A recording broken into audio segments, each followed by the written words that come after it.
Yo, it's your boy Ryan, Northwest Sports Fanatics. Back at you with a new video. Today is Monday, October 6th, 2025, with your boy Ryan and the Northwest Sports Fanatics. Make sure you guys subscribe to the channel. Smash that like button either now or on your way out. Donate to your boy if you can. Cash App $ORIONNWSF or the YouTube Super Chat right here. We got the Kansas City Chiefs versus the Jacksonville Jaguars here on Monday Night Football. So let's get settled in, take a look at the thumb, and let's get ready for some Monday night action. Let's get it, everyone. Happy Monday, everyone.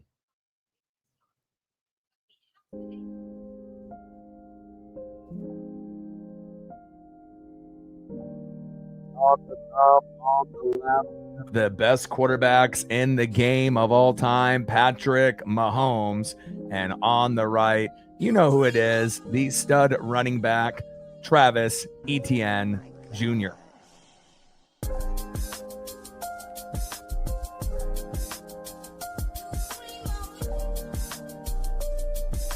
And I wanted to be able to get online about maybe 10 minutes sooner and whatnot, but the thumbnail took a little bit longer to kind of get settled in and whatnot, but I'm glad I finally got it finished before kickoff.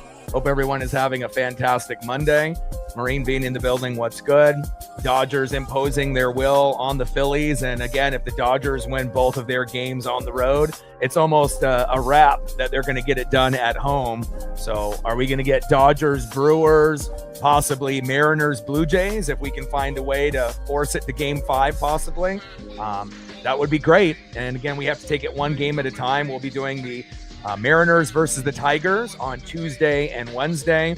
But here we're at Monday Night Football with the Kansas City Chiefs and the Jacksonville Jaguars. And again, you know, the Chiefs aren't as good as they have been in years past, even though they are 3.5-point favorites. They're 2-2. Pretty tough schedule early on, and they've had some bumps in the road, so to speak. And the Jags, you know, them like the Colts, have been much better than expected. Obviously, 3-1 to start it off. And here we go. Jags with the kickoff. And a decent return there. Let me get everything situated here. All right, first down and 10 on the Jacksonville 30 there.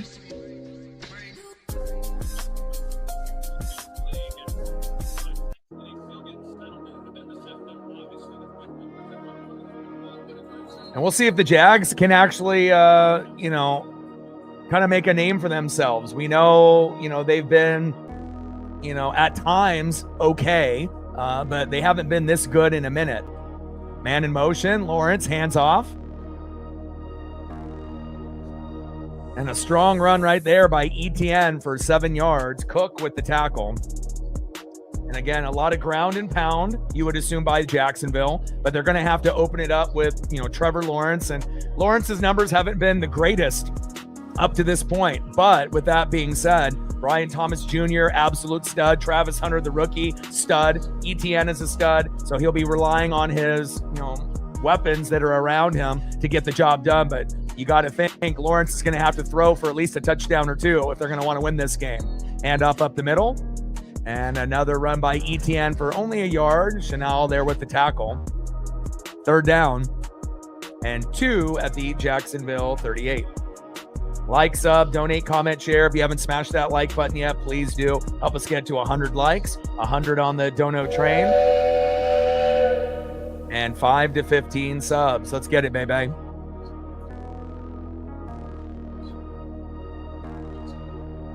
Third down and 2 on the Jacksonville 38. And I got a 5 wide receiver set here. I think I would have just pounded the rock and had an I formation or a single running back set. This may be a mistake. Shotgun set. They bring 3.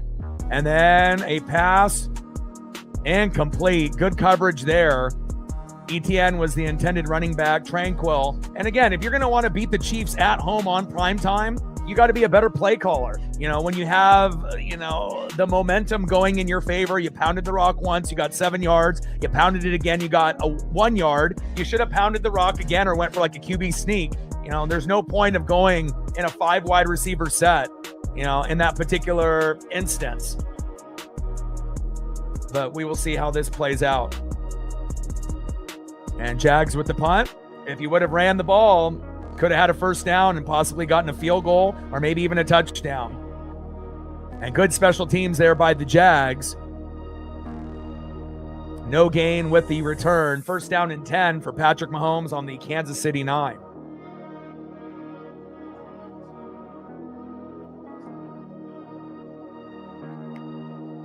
(91-25). What an amazing record from Patrick Mahomes. But obviously, they do have some individuals out in the lineup that definitely are going to make a difference in this matchup, especially guys, that they rely on game in and game out.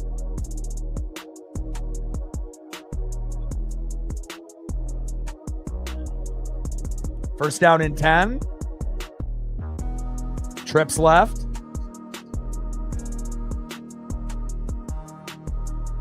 Shotgun set, little screen pass.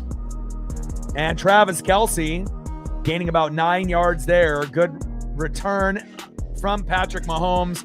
Trying to get Kelce the ball early and often.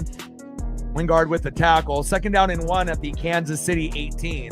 And again, if the play calling was better for Jacksonville, they're 3-1. So, nobody can complain at this point if you're a Jags fan, but definitely if they lose this game, that'll be the number one reason why. They have the players to be able to compete this year against Kansas City, but will they execute and have the proper plays to make it happen? That has yet to be seen. Shotgun set, little screen pass. First down, Chiefs. Move the chains. Isaiah Pacheco, 4-yard reception there. Lloyd with the tackle by the Jags.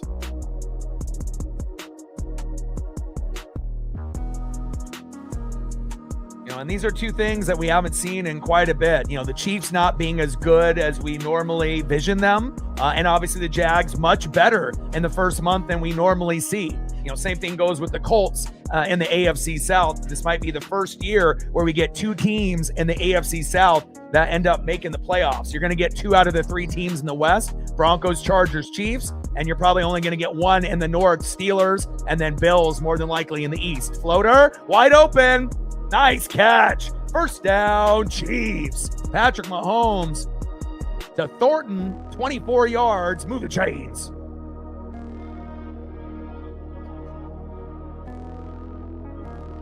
Good protection up front here by the Chiefs. Mahomes steps up in the pocket, finds the open man, keeping his eyes downfield, right in between that soft zone. And you couldn't have asked for a better throw by Patrick Mahomes, slinging it and flinging it here early in the first quarter. 3 wide receiver set, shotgun set, Mahomes, screen pass. And Travis Kelce again, 6-yard gain, second down and 4 on the Jacksonville 48.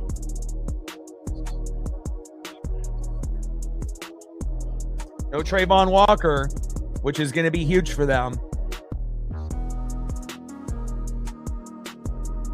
I'm definitely excited to see what Travis Hunter is going to do on offense and defense in this matchup as well. Second down and 4, Chiefs moving the ball with a balanced offense, something that the Jags need to learn.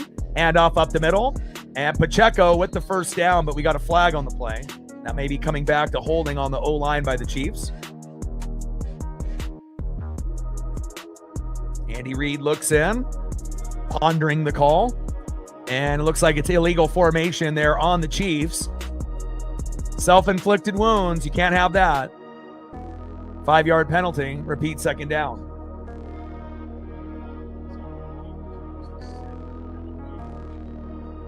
10:44 left here in the first quarter. The Jags had the ball first, ran the ball effectively with Etienne, 7-yard gain. Second rush was a yard. And on third down and 2, they should have ran the ball, but they ended up going with a 5 wide receiver set with no running back in the backfield. They know you're going to pass. You got to be smarter with the play calls. Mix it up a little bit.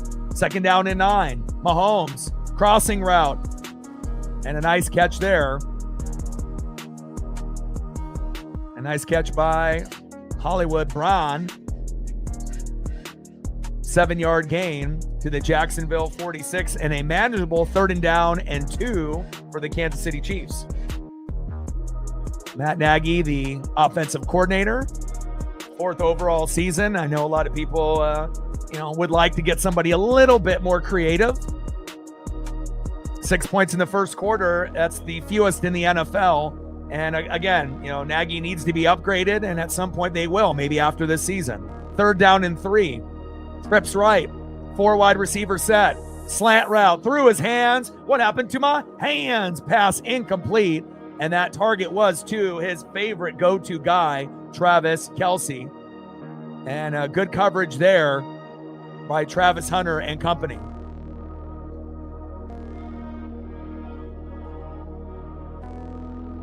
And it hit Kelce in the chest, so definitely, was something that he could have caught.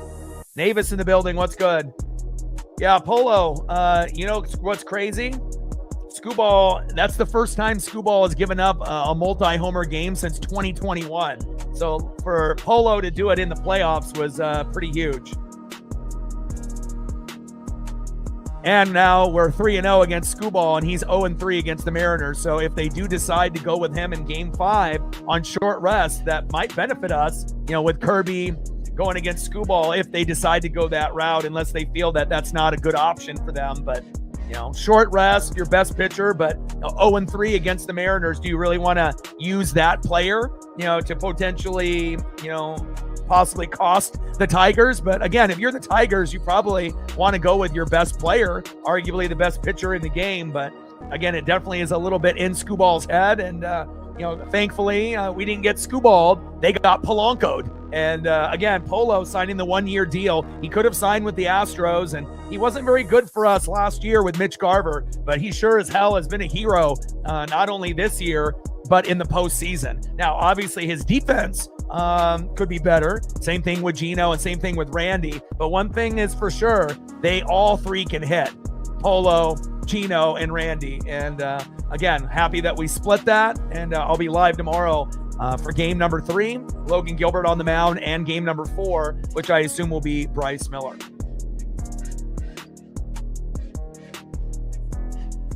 I assume we're going to win. I know that's kind of a bold statement and whatnot, but we have to. If we're going to win the series, that's a must-win game. Because if we have Bryce Miller on the mound, he's not very good on the road, and even his home splits haven't really been the greatest. So again, we have to win game 3, go up 2-1. If we drop game 4 with Bryce Miller, I think it's kind of expected, unless we're able to get a massive 5 to 10 run performance, and then we might be able to win with Bryce Miller. And then game 5, if we lose game 4, then obviously it comes back to Seattle if we end up winning game 3. And again, George Kirby on the mound for all the marbles. I like our chances there. So really the game 4 is the big question mark.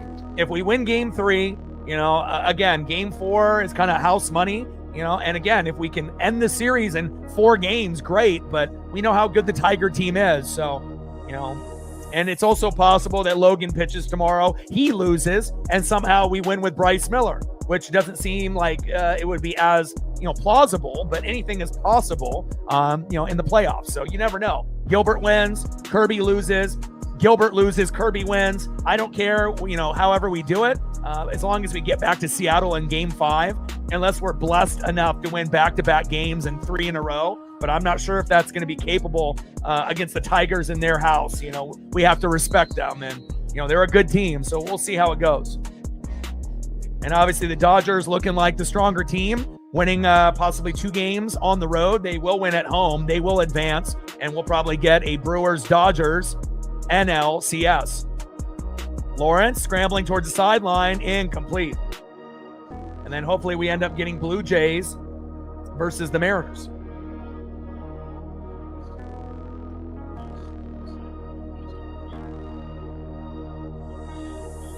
Josh in the building, what's good? Yeah, it's because the baby, and again, so they'll figure out if the baby is going to be born. And again, they have all today and they have all tomorrow. The game starts in the early afternoon, and hopefully we'll have Josh available tomorrow, as we have an illegal forward pass by Trevor Lawrence going paced a little bit farther than that line of scrimmage there. Illegal forward pass. But if Naylor does miss, tomorrow's game, hopefully he'll be available for obviously Wednesday's matchup. I would assume that he would only miss 1 game if he were to miss any at all. So but hopefully the baby is born tonight or early in the morning, so he'll have time to be able to join the team. 2nd down and 14 on the Jacksonville 10. And again, you got to use ETN. You got to get Brian Robinson Jr. the ball, as well as Travis Hunter. But you have to be smart with your play calling. Tipped and complete. And again, if you end up running the ball for 7 yards on the first play with ETN and then a yard with ETN, it's 3rd down and 2. At least line up a running back in the backfield to make them think you're going to run the ball if you want to throw it. But I think if they would have went to ETN 3 times, they would have gotten the 1st down. And even if they would have went with a sneak, I think Lawrence is big enough. He could have fell forward and got 2 yards and then could have kept the drive going. But when you line up in a 5 wide receiver set on 3rd down and 2 with no running back, they know you're throwing it. Don't make it easy for the Chiefs. Lawrence, little crossing route. And here's Brian Thomas. And Brian Thomas Jr. is just short there. 4th down and 2 on the Jacksonville 22.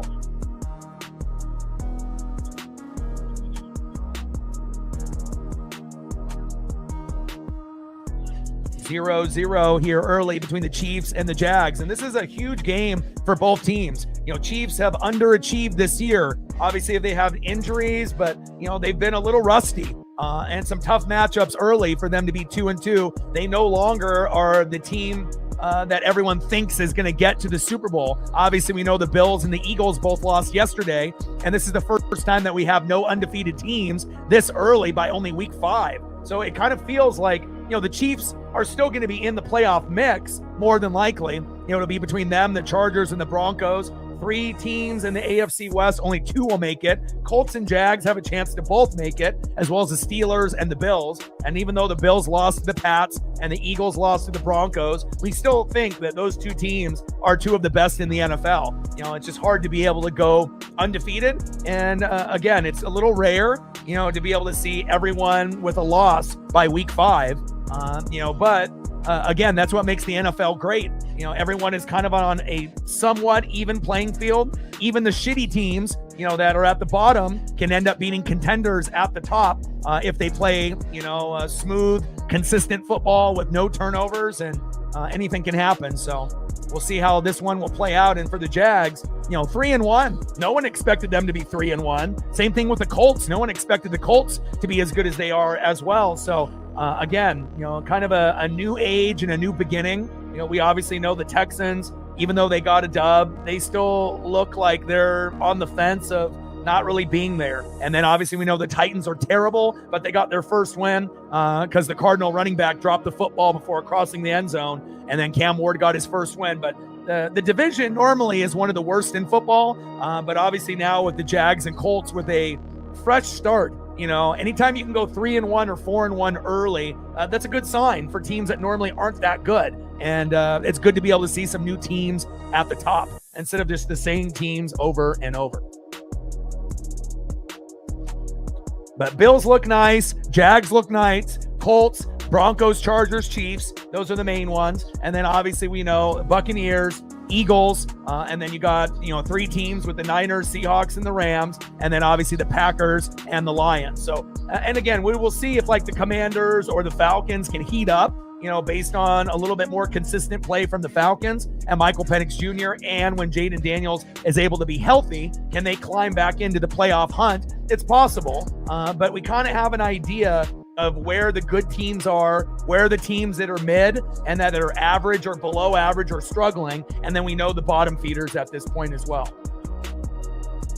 STL with a tour. Appreciate you. Stacks. Racks with a little Cactus Jack. Bang, bang. We're at 2:98 to go on the Dono train. Appreciate you, my guy. Phillies finally scored. About time.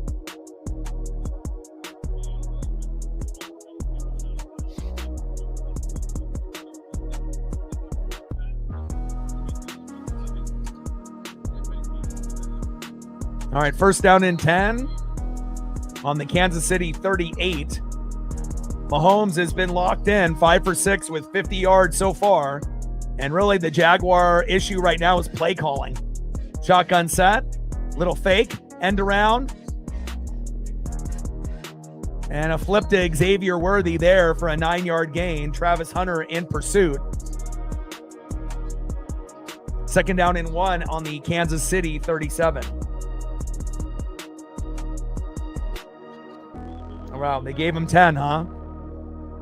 1st down, Chiefs.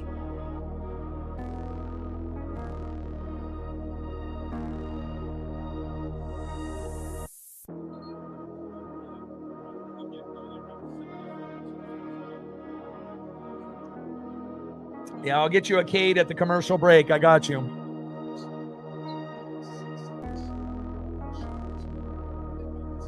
All right, still 2nd down and 1. Mahomes, a little play action fake, dump down. And Juju Smith-Schuster, 1st down, Chiefs. Smooth the chains.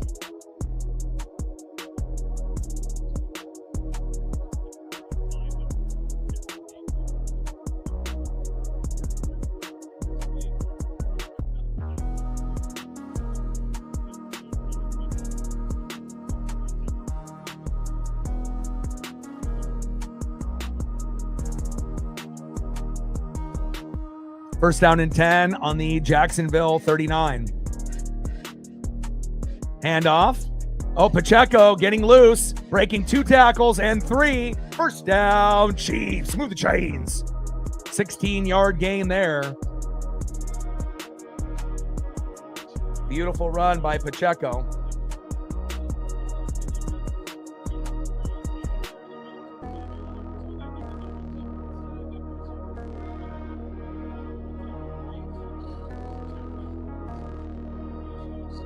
$5'10", 216, 7th round pick, and definitely a steal in that particular draft.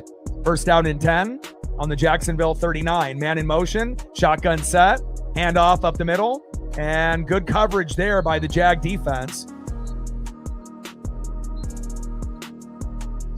Oh, we got a flag here. Things are getting chippy.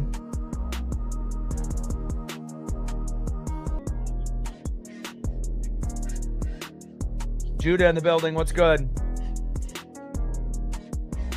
And we got a necessary roughness on Hollywood Brown with him and Lewis kind of going at it, chirping, hitting each other's helmet, exchanging pleasantries. As we know, that will happen as they were grabbing each other and not letting go. And eventually that'll turn into a little, stiff arm or punch to the helmet. And again, you can't let the emotions get the best of you.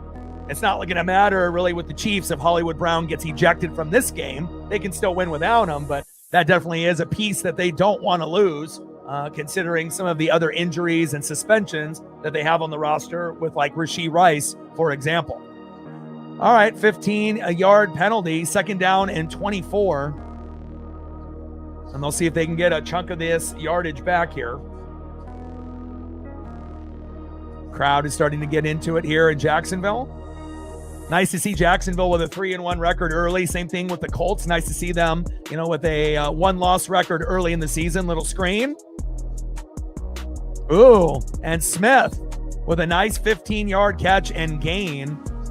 Alokun the tackle for the Jags. And that puts them in decent position here. 3rd down and 9 at the Jacksonville 38.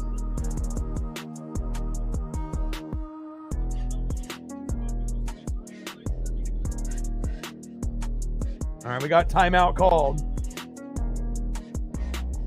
Now let's see if we get a photo here quickly for STL.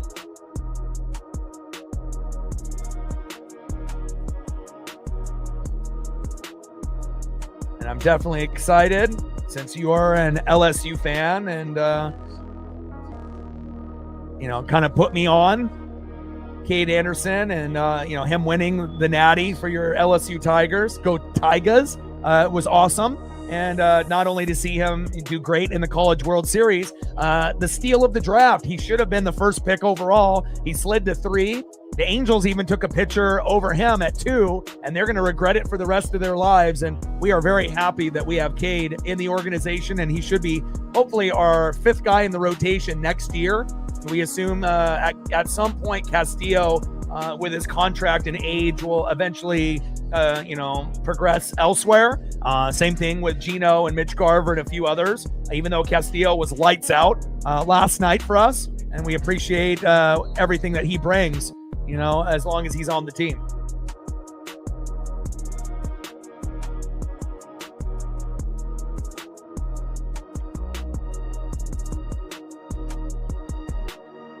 Third down and 9 out of the timeout here for the Chiefs. 3 wide receiver set. Shotgun set. Mahomes, blitz coming, and he just chucks it one-on-one. Got a man. Thornton comes back to the ball and caught. Wow. First down, Chiefs. What a great throw and catch combo there from Mahomes, who just pretty much slung it, like you're playing 500 in the backyard with a Nerf football, and then Thornton came up with it.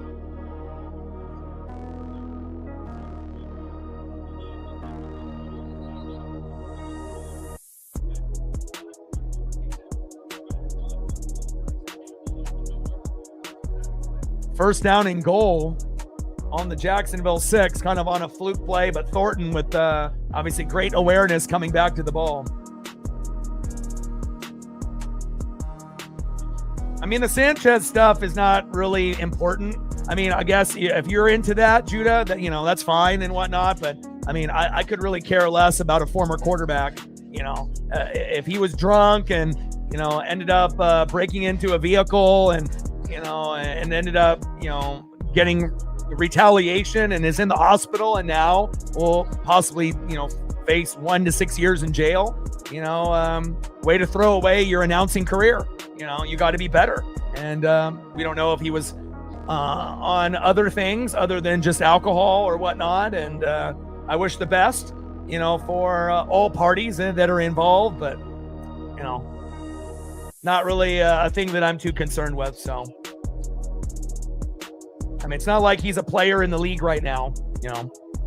A little shocking, for sure, when you get a guy that, used to be, a pretty notable quarterback at USC and then, came to the NFL, was known for the butt fumble, and then turned into an announcer. I wouldn't say that he was a good announcer. He was an announcer and was getting paid very well. And, everyone makes mistakes. But again, where was his mind at when all those things happened? Definitely sounds very out of character, for a guy like that. But we'll find out the truth eventually, once all the details come out. First down and goal at the Jacksonville 6.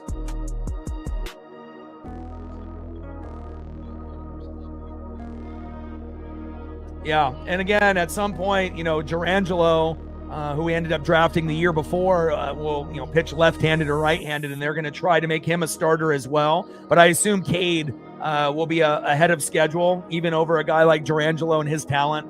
We also got Ryan Sloan and the farm that could end up, helping out the rotation at some point or another. And again, with Bryce Miller and Emerson Hancock and Logan Evans, it's like we're starting to get a nice selection, of starters and kind of bench guys. But again, at some point it'll be Brian Wu, Logan Gilbert, George Kirby, Durangelo pitching left-handed or right-handed, and obviously Cade Anderson. And when that ends up happening, I'll be very excited.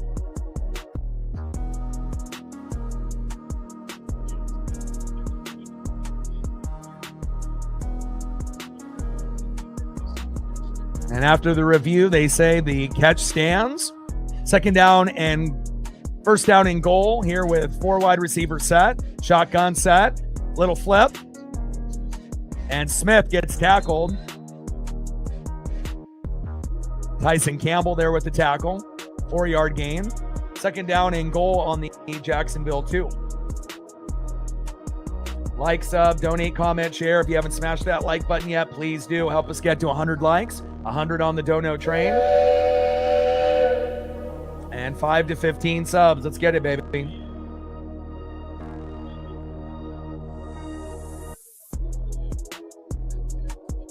And we know the Chiefs like to be able to kind of mix it up with the play calling, but you don't want to get too cute here in the red zone, especially when you're right near the goal line. Second and goal. Little bootleg. Back of the end zone. Caught, but incomplete. Only got 1 foot down. Xavier Worthy, the receiver that ended up catching that ball, but out of bounds. Third down and goal on the Jacksonville 2.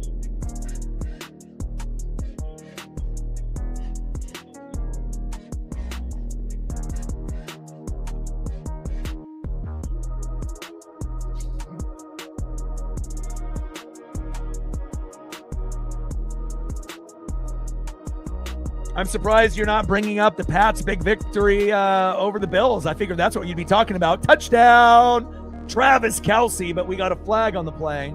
And let's see who this flag is on. Chiefs. I think that might be a pick play that they're going to call back. Let's find out. Who's it going to be on, Chiefs or the Jags here? See if it's on Juju with the... All right, no foul on the play, even though Juju did end up kind of picking off the DB there.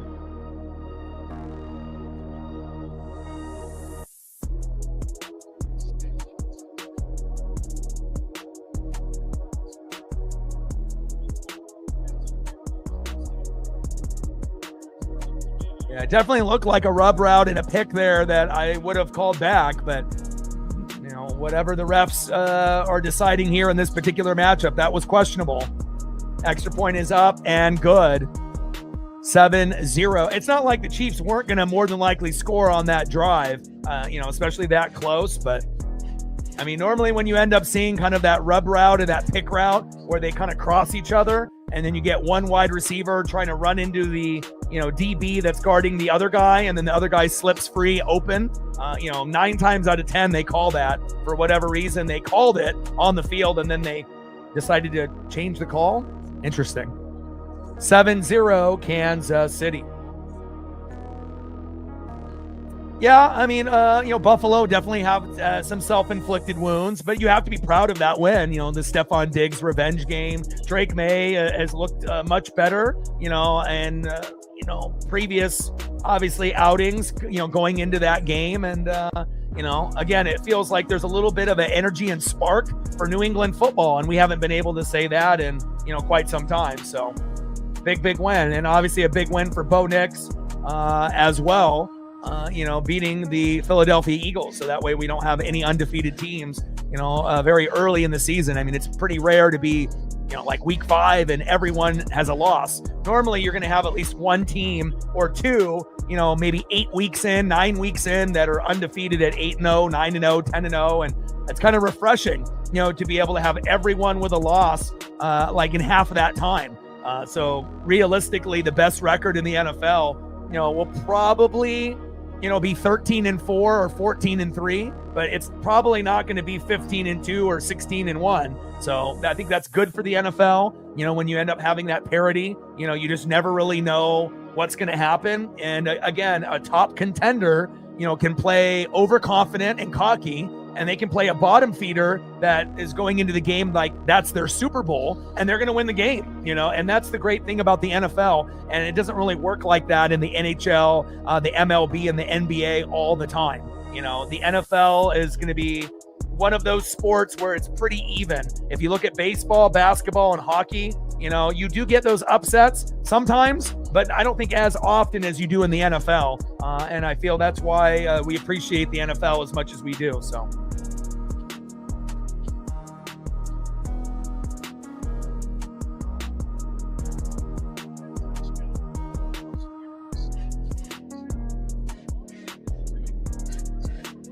I mean, he definitely sets a pick right there, like in basketball, when you're setting a screen, for your teammate, and you can definitely see the guy, get, bumped and his body goes backwards and whatnot. So very odd that they didn't call that, but.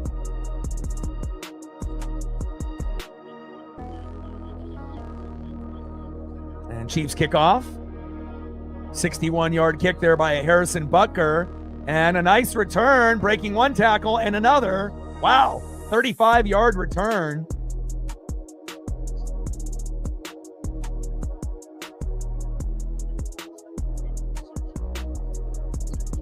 All right, Brownlee. First down and 10 on the Jacksonville 39, and you got to get at least a field goal, and you can't be afraid to run the ball with ETN. Again, run the ball, and then go to Brian Thomas Jr. and Travis Hunter.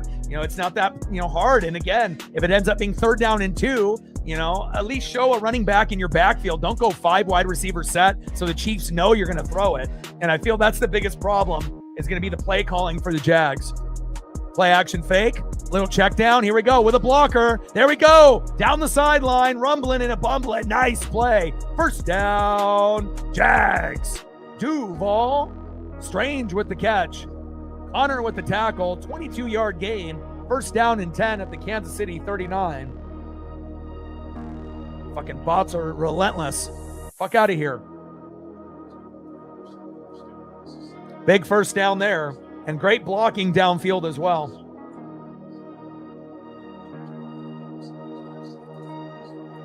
Handoff up the middle.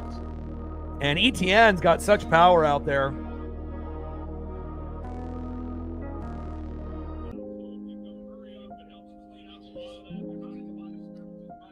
Five-yard gain by ETN.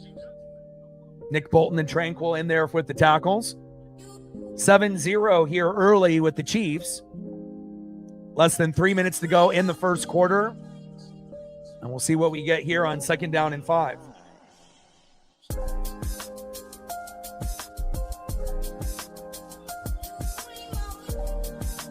Yeah, it's crazy that we're still seeing running backs drop the football or wide receivers drop the football before they hit the end zone. Handoff up the middle. And ETN getting tripped up there. Third down and 2 on the Kansas City 31.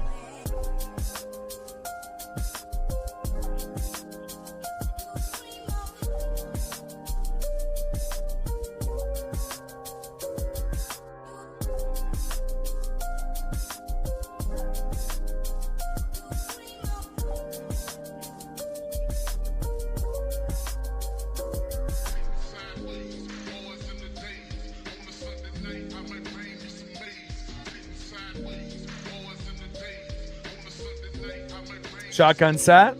Lawrence with the keeper. There we go. First down, Jags. Yeah, I mean, but as you know, from someone that lives in that particular area, or for someone that, like myself, that lives on the opposite side of the country, if it has to do with racism is never going to end. That's something that's going to stick with us, forever. It's never going to end. It's always going to be terrible. Obviously some people are better at, being able to be more accepting of other people and their, beliefs and, based on who they are. But, unfortunately, there's a lot of, terrible people that are out there as well. It's unfortunate.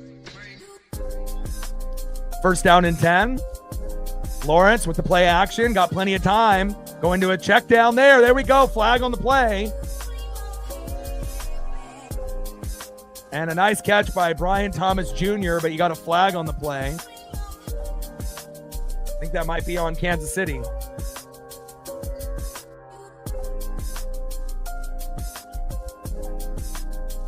Illegal contact on Kansas City, and that's exactly what the Jacksonville Jags Duval wanted and needed.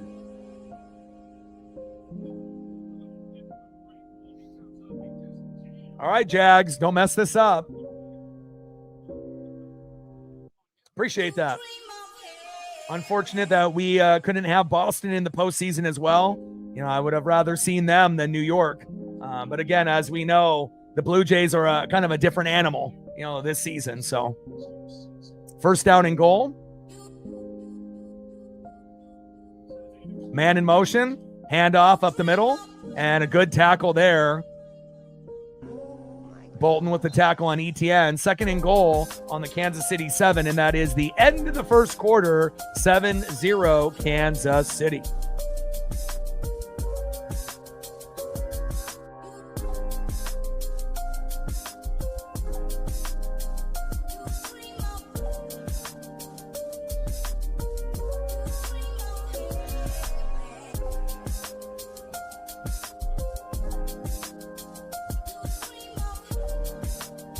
Trevor Lawrence's birthday today as well, so extra incentive for the Jags to try to get the victory here today.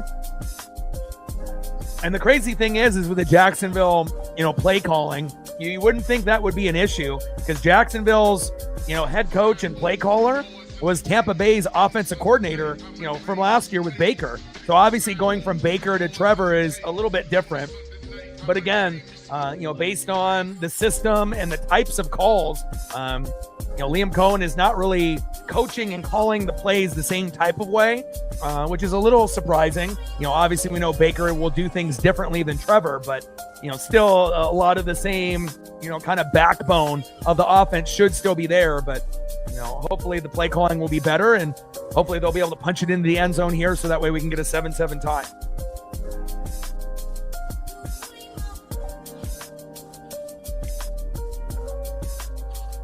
Yeah, and at least you ended up, making the playoffs. I mean, like I said at the beginning of the year, I told you that I thought that you guys would be, better this year. And, instead of finishing in last or second to last place, that you had a chance to be better. And you guys even overachieved from that statement. And, it didn't end with the result that you wanted, especially losing to your rival in the Yankees. But a lot of strides have been made, going from last place or second to last place in the division and making the postseason. It's like, for the Mariners, it's like we don't go very often. It's like, in the last 40 years, it's only been a handful of times, but in the last 3 years, we've gone twice. So it feels like it's a new beginning, with this Mariner franchise, which is nice. And, Boston has had great teams, in many, many different generations. And, hopefully next year, you guys will be stronger and better than ever.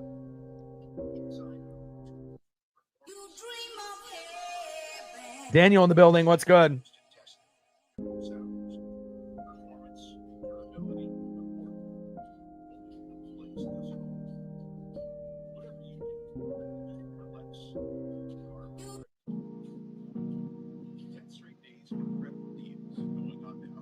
Like, sub, donate, comment, share. If you haven't smashed that like button yet, please do. Help us get to 100 likes, 100 on the dono train. And 5 to 15 subs. Let's get it.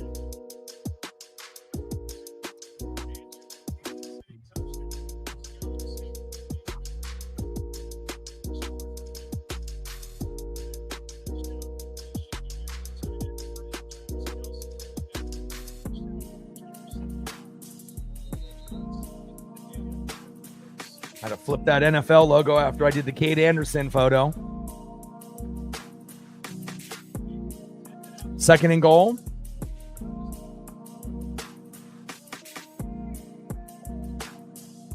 Shotgun set. Play action fake. A little bootleg here by Trevor. Check down. And Etienne gains about 5 yards there. Third down and goal at the Kansas City 3. Daniel in the building. What's good? Megan in the building. What's good? 7-0 Chiefs, and scoreboard will always be above me at all times. And again, we'll see if Cohen can come up with a good play call here. Chief defense is usually pretty stifling on the goal line, and that's really the only thing that's going to hold this Jags team back, even though they are 3-1, is the play calling. Lawrence trying to run it himself, diving towards the pylon and short. 4th and goal in the KC 1. And at this point, you can take the 3, which would be the smart thing to do. But I assume Cohen will be aggressive. And if you run a QB sneak with Lawrence and he leans forward with a tush push, you should be able to get in. Even if there is no tush push by Etienne or anyone else, he should be able to get in. He's a pretty tall quarterback. So, and also if you hand it off to Etienne, you have a good chance of getting into the end zone. And normally I don't want to go for it on 4th and goal at the 1 in the first, second, or third quarter. But again, they are 3-1, and let's see what they do here. QB sneak, and he dives over the top, and I don't know if he lost the football. And wow. And Karl Loftus with the football after he reached over, but did he actually cross the plane before the football exited Lawrence's hands? Let's look.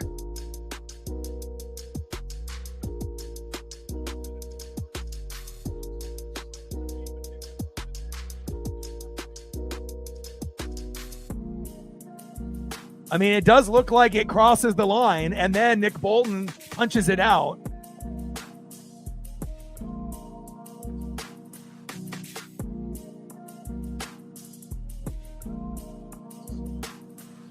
I mean, all you got to do is be able to get it to touch the front part of the white. So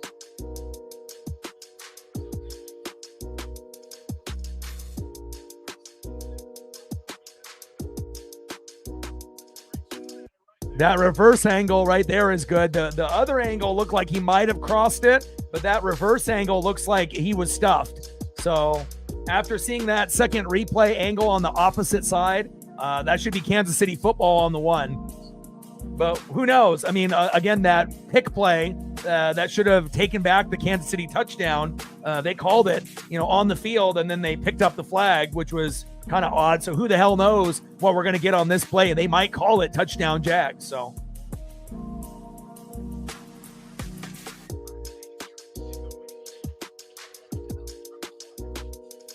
Well, I don't show photos of that nature when you're not here. So if you're here, then we might have an opportunity to, do something like that.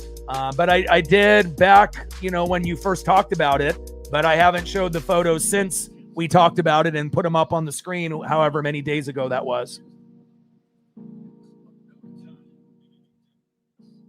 But we did throw the photos up originally, at that time, whenever that was, a few days back when you were on your way back from your trip or whatnot. So it sounds like it was a pretty fun trip for you. So I'm happy for you.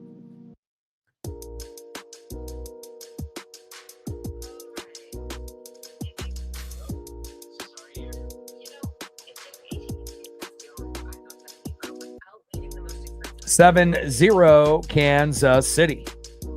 And we'll figure out what we get here on the replay.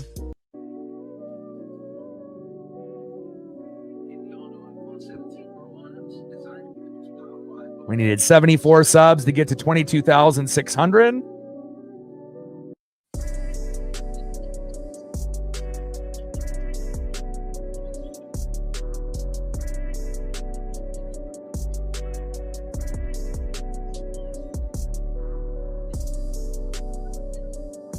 And I'm very curious to see what they call here on this particular fumble recovery or not. Oh, exciting. Great to be able to see you travel and have some fun there.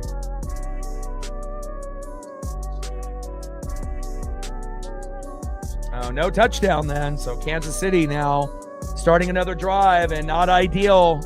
That's why you take the points when you're there. You never, try to test the system. 4th and inches, 4th and 1, take the 3. And if you don't, you're probably not going to get it. And a big run by Kareem Hunt down the sideline, rumbling and a bumbling. Wingard with the tackle by the Jags, but not after a 33-yard gain. First down, Chiefs by Kareem Hunt and Kansas City. First down and 10 at the KC 36 after being down at the 1-yard line after getting that fumble. Great blocking up front by the Chiefs O-line. A couple pancakes on that line as well.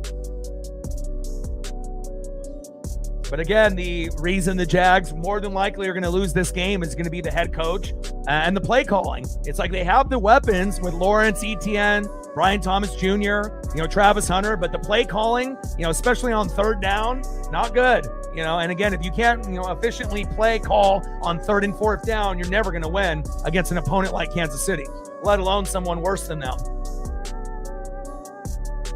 Short pass there to Worthy for 5 yards.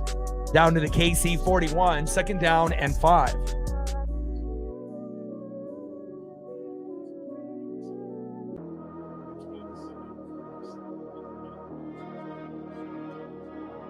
Man in motion.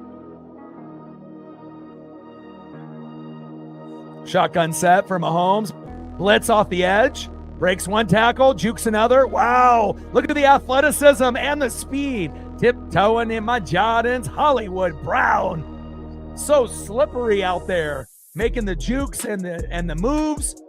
Unbelievable. 16 yards. Armstead ends up pushing him out late. First down and 10, Kansas City.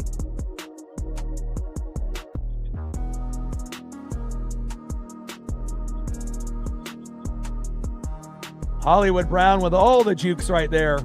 Great body control there on the sideline by Hollywood Brown. Oh, wow, they caught up, huh? 4-3. Wow. Runner on second. That would be a huge comeback for the Phillies. Mahomes looking, steps up in the pocket, throws it deep, wide open. Down the sideline, first down, Chiefs. It's about to be 14-0 here in a moment. And Thornton with another big catch for 34 yards. He has definitely been a sleeper wide receiver on the Kansas City Chiefs this year in 2025.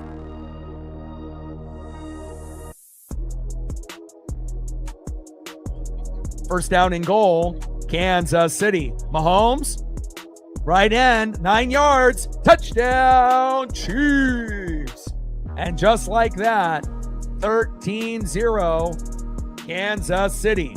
And again, if you want to be able to compete with Kansas City, especially at home, your play calling has to be on point. And with that little RPO by Mahomes, they got no answer for that.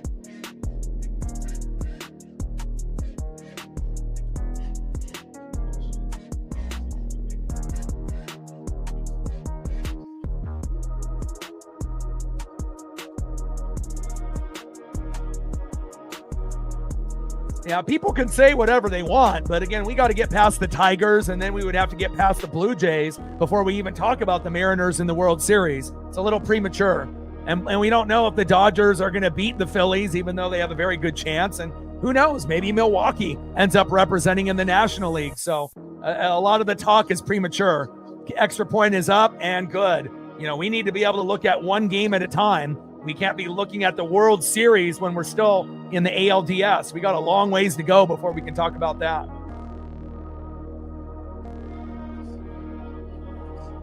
I mean, you know, you could say, oh, it could be Mariners Dodgers. It could be Mariners Phillies. It could be Mariners Brewers. I mean, the only combination that it wouldn't be is it wouldn't be Mariners Cubs, because the Cubs probably aren't good enough to beat the Brewers. So, you know, you can say any of those, but that's a little premature, my guy. Let's worry about beating Detroit first. And then again, there's no guarantee if we beat Detroit. It might take 5 games, you know, to do it. And if we are able to do it, you know, there's no guarantee that we beat Toronto. You know, there's a reason Toronto got the bye. The Blue Jays are very good.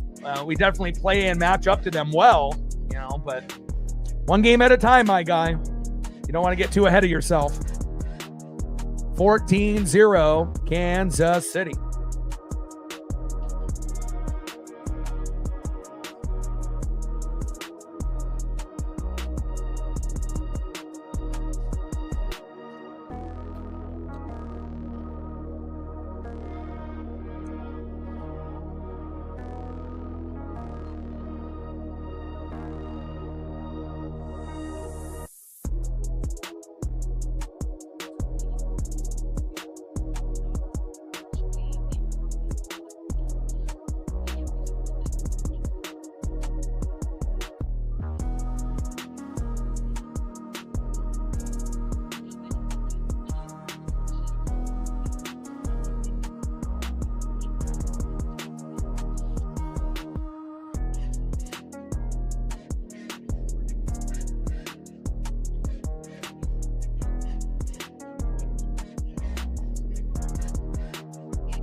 Odin in the building. What's good?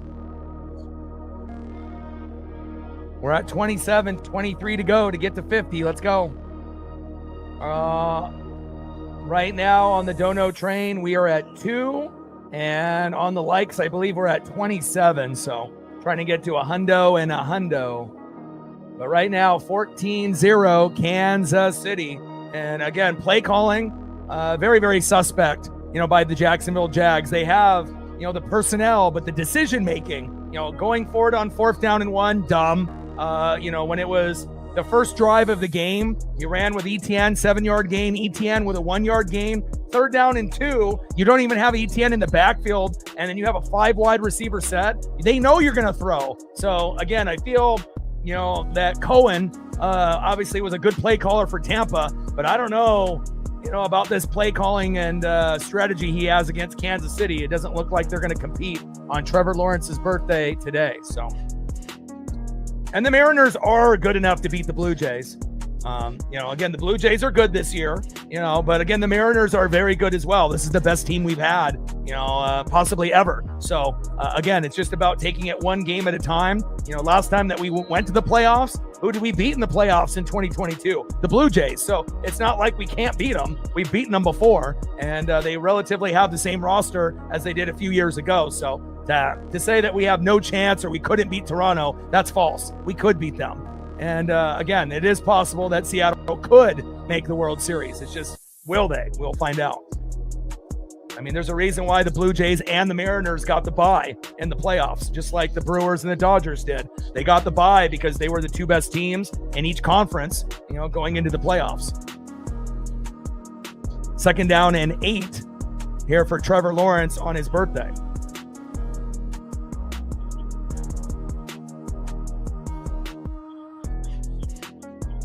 I don't think it's doubtful either. I mean, but you're not really a game in, game out Mariner fan. You've been busy traveling and whatnot. Some of us watch every single game, every single pitch, from beginning to end. So, I mean, if you watch here and there, it's not going to be the same as someone that watches everything. And a big sack lunch there on Trevor Lawrence. 3rd down and 10 at the Jacksonville 30. And these bots are relentless. Golly, stop it, bots. Just over and over and over. Ridiculous. Nice sack lunch. It's 12 noon. You know what time it is? Time for that Kansas City sack lunch. Yum, yum, yum, yum, yum. 3rd down and 10 for the Jacksonville Jags. And then you get a delay a game here. They're going in the wrong direction. Come on, Jacksonville. 3rd down and 15 on the Jacksonville 25. Yeah, but the thing is you don't watch every single game beginning to end like a lot of us do on the channel here.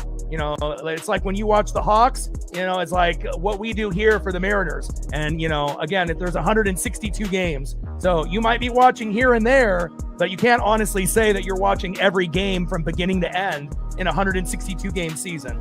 So, the people that are watching, all the way through are going to have a little bit better of a gauge on how the season is going or what could happen, for someone that watches here and there when they can. 3rd down and 15 after that false start.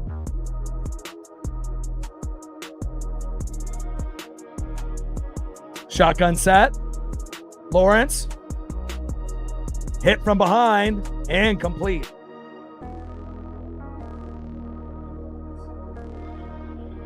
Flag on the play. That could be defensive pass interference.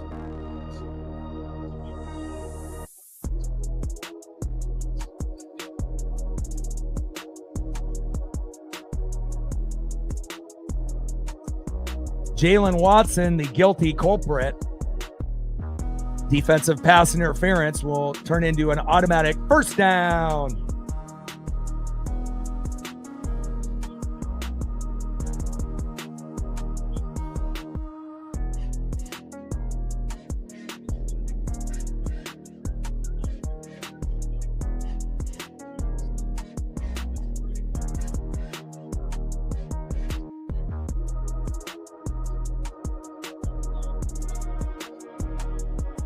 Handoff up the middle.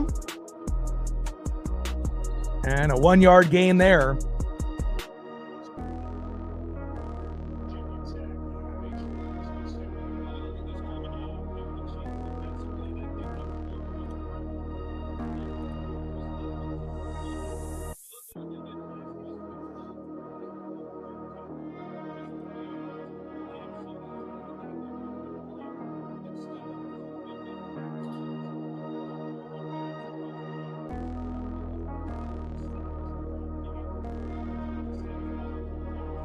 Shotgun set here for Trevor Lawrence.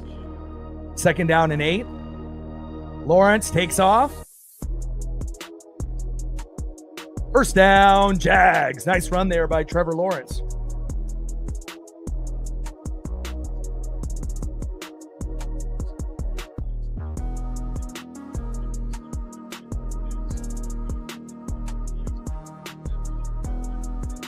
(14-0) Kansas City.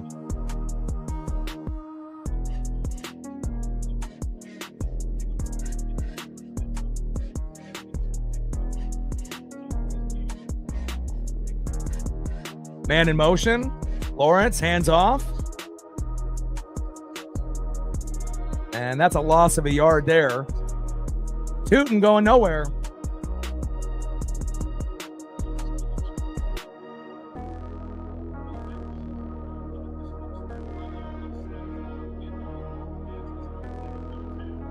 Second down and 11 at the Kansas City 46.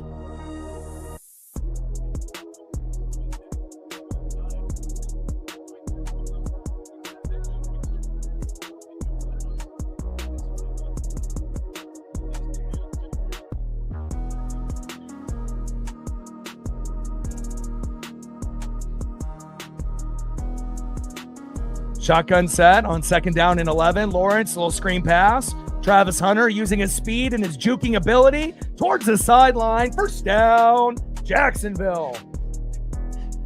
Move the chains.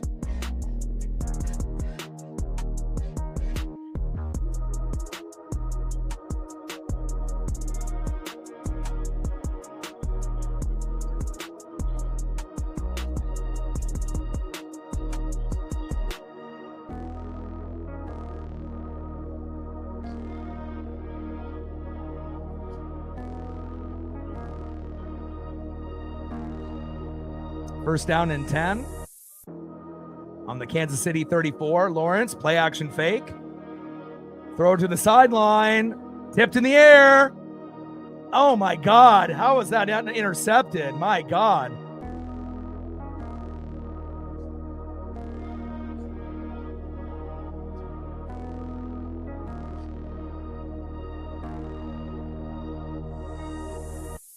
Appreciate that, Odin.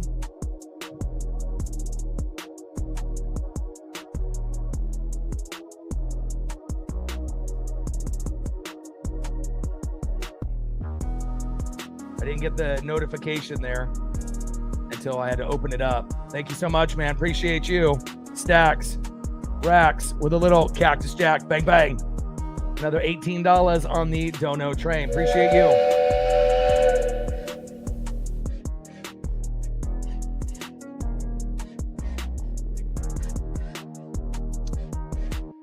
And Lawrence passed to Tootin there for 5 yards. Third down and 5.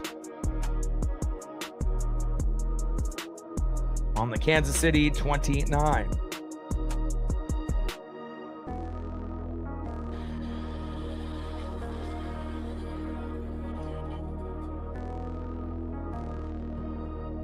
And Trevor Lawrence scrambling and a gambling.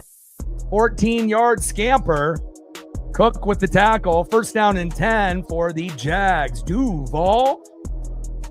First down and 10 at the KC 15.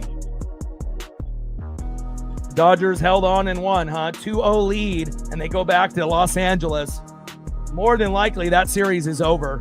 You know, Philadelphia needed to at least, win both or split, and that's a little shocking. But Dodgers, they did play the Mariners strong at the end of the regular season, and, they didn't rest a lot of their guys, and it looks like that was a key move for Los Angeles to impose their will, and, we'll see if Milwaukee will do the same to the Cubs tomorrow.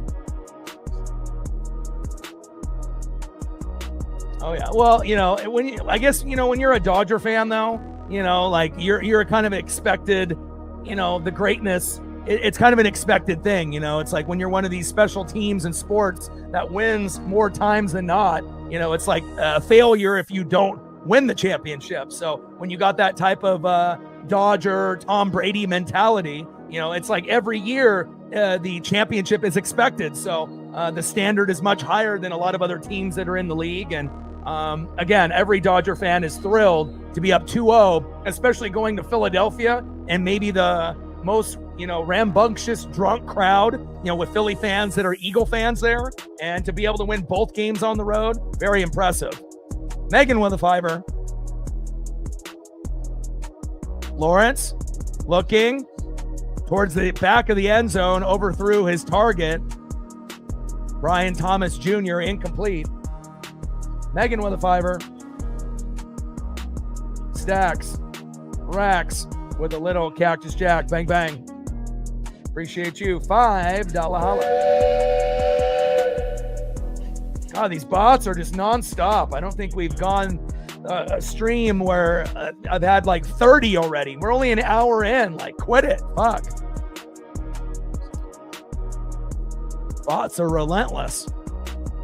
I mean, I even started getting them on the MLB stream, which normally never happens. Handoff up the middle, and a nice run there by ETN. 3rd down and 2 after that beautiful 8-yard run, tackled by Bolton and Connor.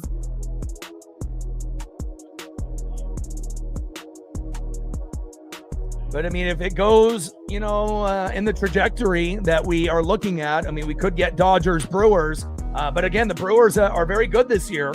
They don't have the postseason experience like Los Angeles. That'll be the edge. And also having a player like Kike Hernandez that shows up in the playoffs. And you got 3 first ballot Hall of Famers in Mookie, Freddie, and Shohei Ohtani on top of Teoscar. So the Brewers are good, but the roster is better for the Dodgers, but we'll see what happens. And if we end up getting that NLCS matchup between the Brewers, they still got to beat the Cubs first. And the Dodgers still need to be able to win at home, which I assume they will. And then we'll have Blue Jays beating the Yankees, obviously up 2-0. We'll see if New York plays better at home. They'll probably get some calls at home, I assume, by the umps. And then we'll see if Seattle and Detroit will go at it all the way to Game 5, which definitely could happen. Nice 4-yard run there by ETN. Tackle by Tillery. And Dana, 1st and goal at the Kansas City 3. And Jacksonville desperately needs points here. Lawrence, sideline. Touchdown, Jacksonville. And there you go.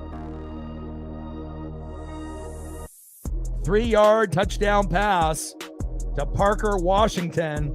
14-6, Kansas City.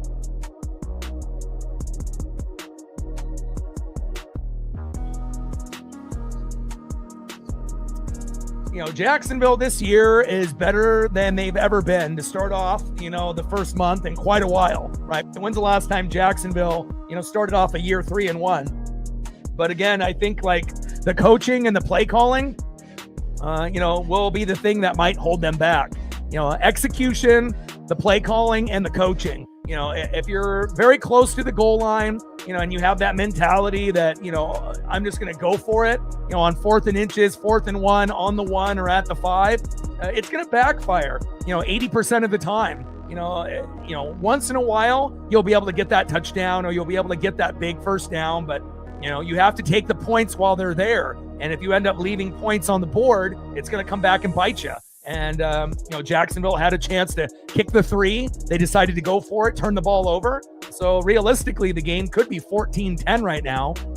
Kansas City, even though they have a worse record at 2-2, they have the experience. They have a better coach. They got a better defensive coordinator. They got a better quarterback. They got a better team. They just had a hard schedule in the first month. So even though Kansas City may not be as good as they have been in previous years, since the Broncos beat the Eagles and the Pats beat the Bills, there's no undefeated teams. So at the end of the day, the Chiefs are probably still going to go to the playoffs. You're going to get 2 teams out of 3, and I would assume it'll be probably the Broncos and the Chiefs that'll make it. And the Chargers are doing good in the first month, but injuries are starting to stack up. They lost Najee Harris for the year. They just lost Omari and Hampton, for a few weeks, maybe even a month. So with no running back there, that's going to be a problem. And the Chargers are typically injury prone. So again, you got 3 teams in the AFC West.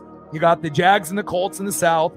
1 good team in the North and the Steelers and Aaron Rodgers. Who would have thought? And then you got Josh Allen in the East. So that's kind of how it's looking. You got 3 teams competing, obviously, in the AFC West. You got 2 in the South, including the Jags and Colts.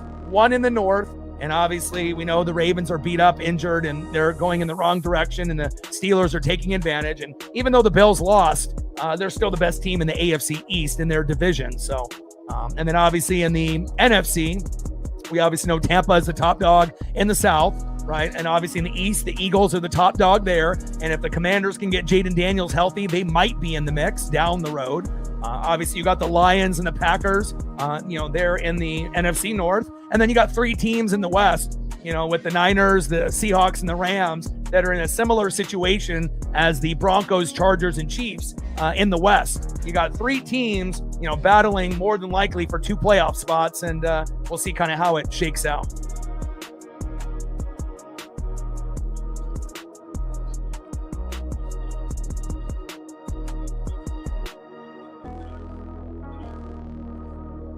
(14-7) Chiefs.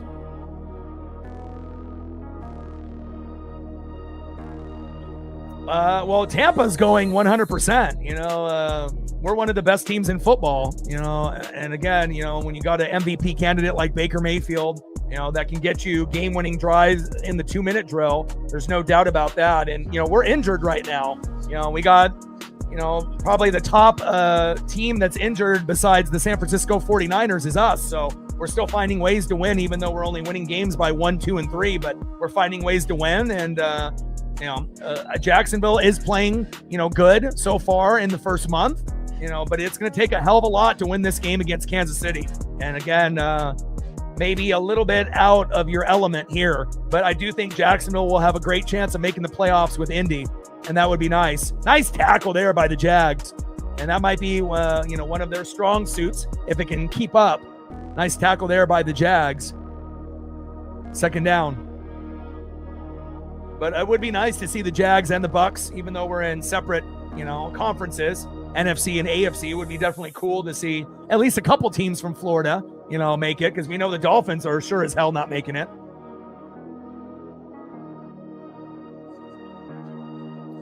Nice tackle for loss there. 6-yard loss. Second down and 16 on the Kansas City 29, and then we got the 2-minute warning.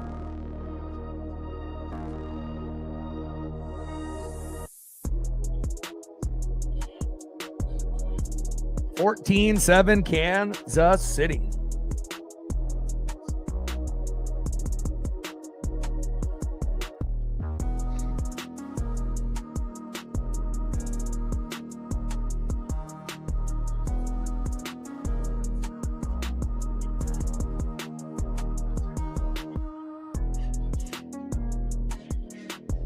Well, anytime you end up getting a new coach, the culture changes. All the old messages go out the window, and then you have to try to, gain the trust of the players based on your vision. And again, anytime you get a new coach, that definitely is one reason. And again, you have to look at the schedule on the teams that you're playing. Sometimes teams that have, kind of an easy schedule to start off, with a maybe a hard game mixed in here and there. That sometimes has something to do with it. But again, it's like, if you're looking at the roster, Lawrence is still there. ETN is still there. Obviously, they ended up getting, Brian Thomas Jr. last year, and he was a big impact guy. Obviously, you got Travis Hunter in the draft. So there's a number of reasons, but again, if you're looking at these two teams, Kansas City, definitely feels like the better team, but again, if Jacksonville, the only way that they're going to more than likely win this game, especially if the play calling is a little suspect and risky, they're kind of going with the Chip Kelly, kind of like, we're going to score and we're going to go for it on 4th down. We don't care. That kind of, that type of mentality sometimes will work, being overly aggressive, or like Dan Campbell on the Lions, but you have to have the personnel to be aggressive. If you're going to be aggressive, you better make sure you have the right players in the game and the right talent. Because if you're aggressive and you don't have the right players, then you're going to fail. And then the other team is going to get a turnover. You're going to leave points on the board, and you may end up losing the game. So, we'll kind of wait and see how it all progresses right now. But you still got to give the Jags credit to start off 3-1. They haven't been 3-1 in a fucking long time.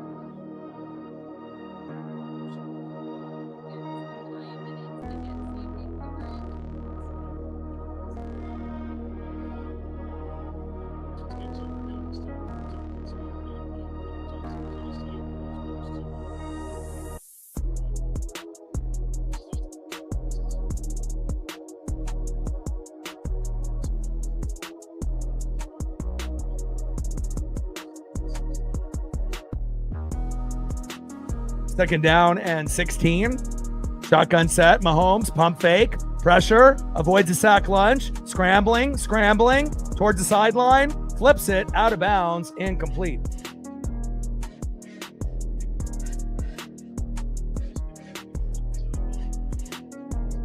So the first week, they won 26-10 against the Panthers. That's a garbage team.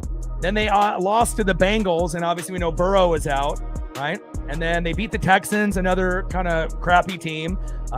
Beat the Niners 26-21. That was obviously a big win. And then obviously we're sitting here against the Kansas City Chiefs. So the Jags schedule has not been, it's been easy at this point. So, obviously, there's teams like San Francisco, again, Seattle could have beat them week 1. The Niners should have lost against the Rams, obviously last week on Thursday. But again, the Niners, even though they're injured, they're still well coached. And even with all the injuries, with no quarterback, no tight end, starting wide receiving core is not there, but they're still finding ways with CMC, a good offensive line, and a great defense. And even though running back, wide receiver, tight ends, and other positions, quarterback, Brock Purdy is hurt.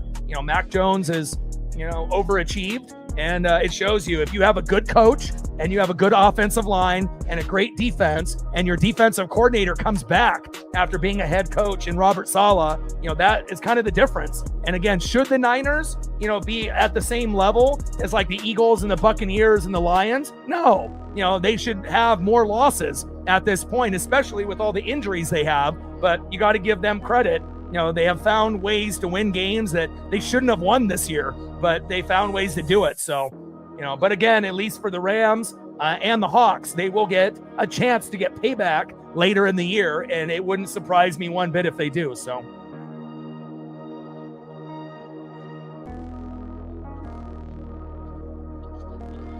Saleh is one of the best defensive coordinators overall. And again, when he left, the defense was still good, but it wasn't the same. And then obviously when he got fired from the Jets, and then, obviously looking for a job, and, it's nice to come back, to something familiar. They decided to rehire him back as defensive coordinator. And as we know, sometimes, it's, individuals are better at being a coordinator than being a coordinator and a head coach. That's a lot of responsibility. So sometimes just calling plays and that's it is better for certain people. And I think Saleh, that's exactly, what's the best for him. Not to say that he can't be a head coach, but, maybe took off a little bit more than he could chew. And obviously going from the Niners to the Jets, a bad team, you already knew more than likely he was going to get fired, but it was a good opportunity for him to at least, try out being a head coach, at least for his resume. Shotgun set for Trevor Lawrence, looking.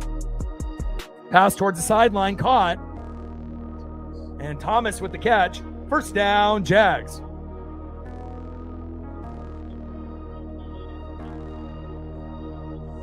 I believe he was defensive coordinator and head coach. Shotgun set, first down and 10. I mean, especially if you're one of the best in the NFL at DC, would you give that up? Probably not.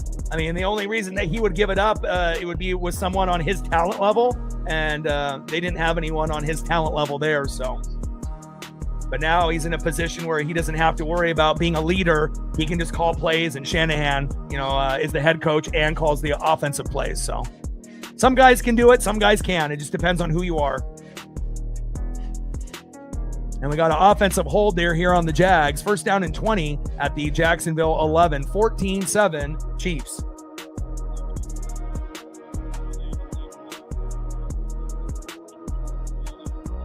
Yeah, Sean McVay, another guy as well. A guy that is head coach and calls plays. Shanahan on the Niners and obviously, Sean McVay on the Rams. They're two of the smartest, coaches in the NFL. If you actually look at their play breakdowns and their intelligence.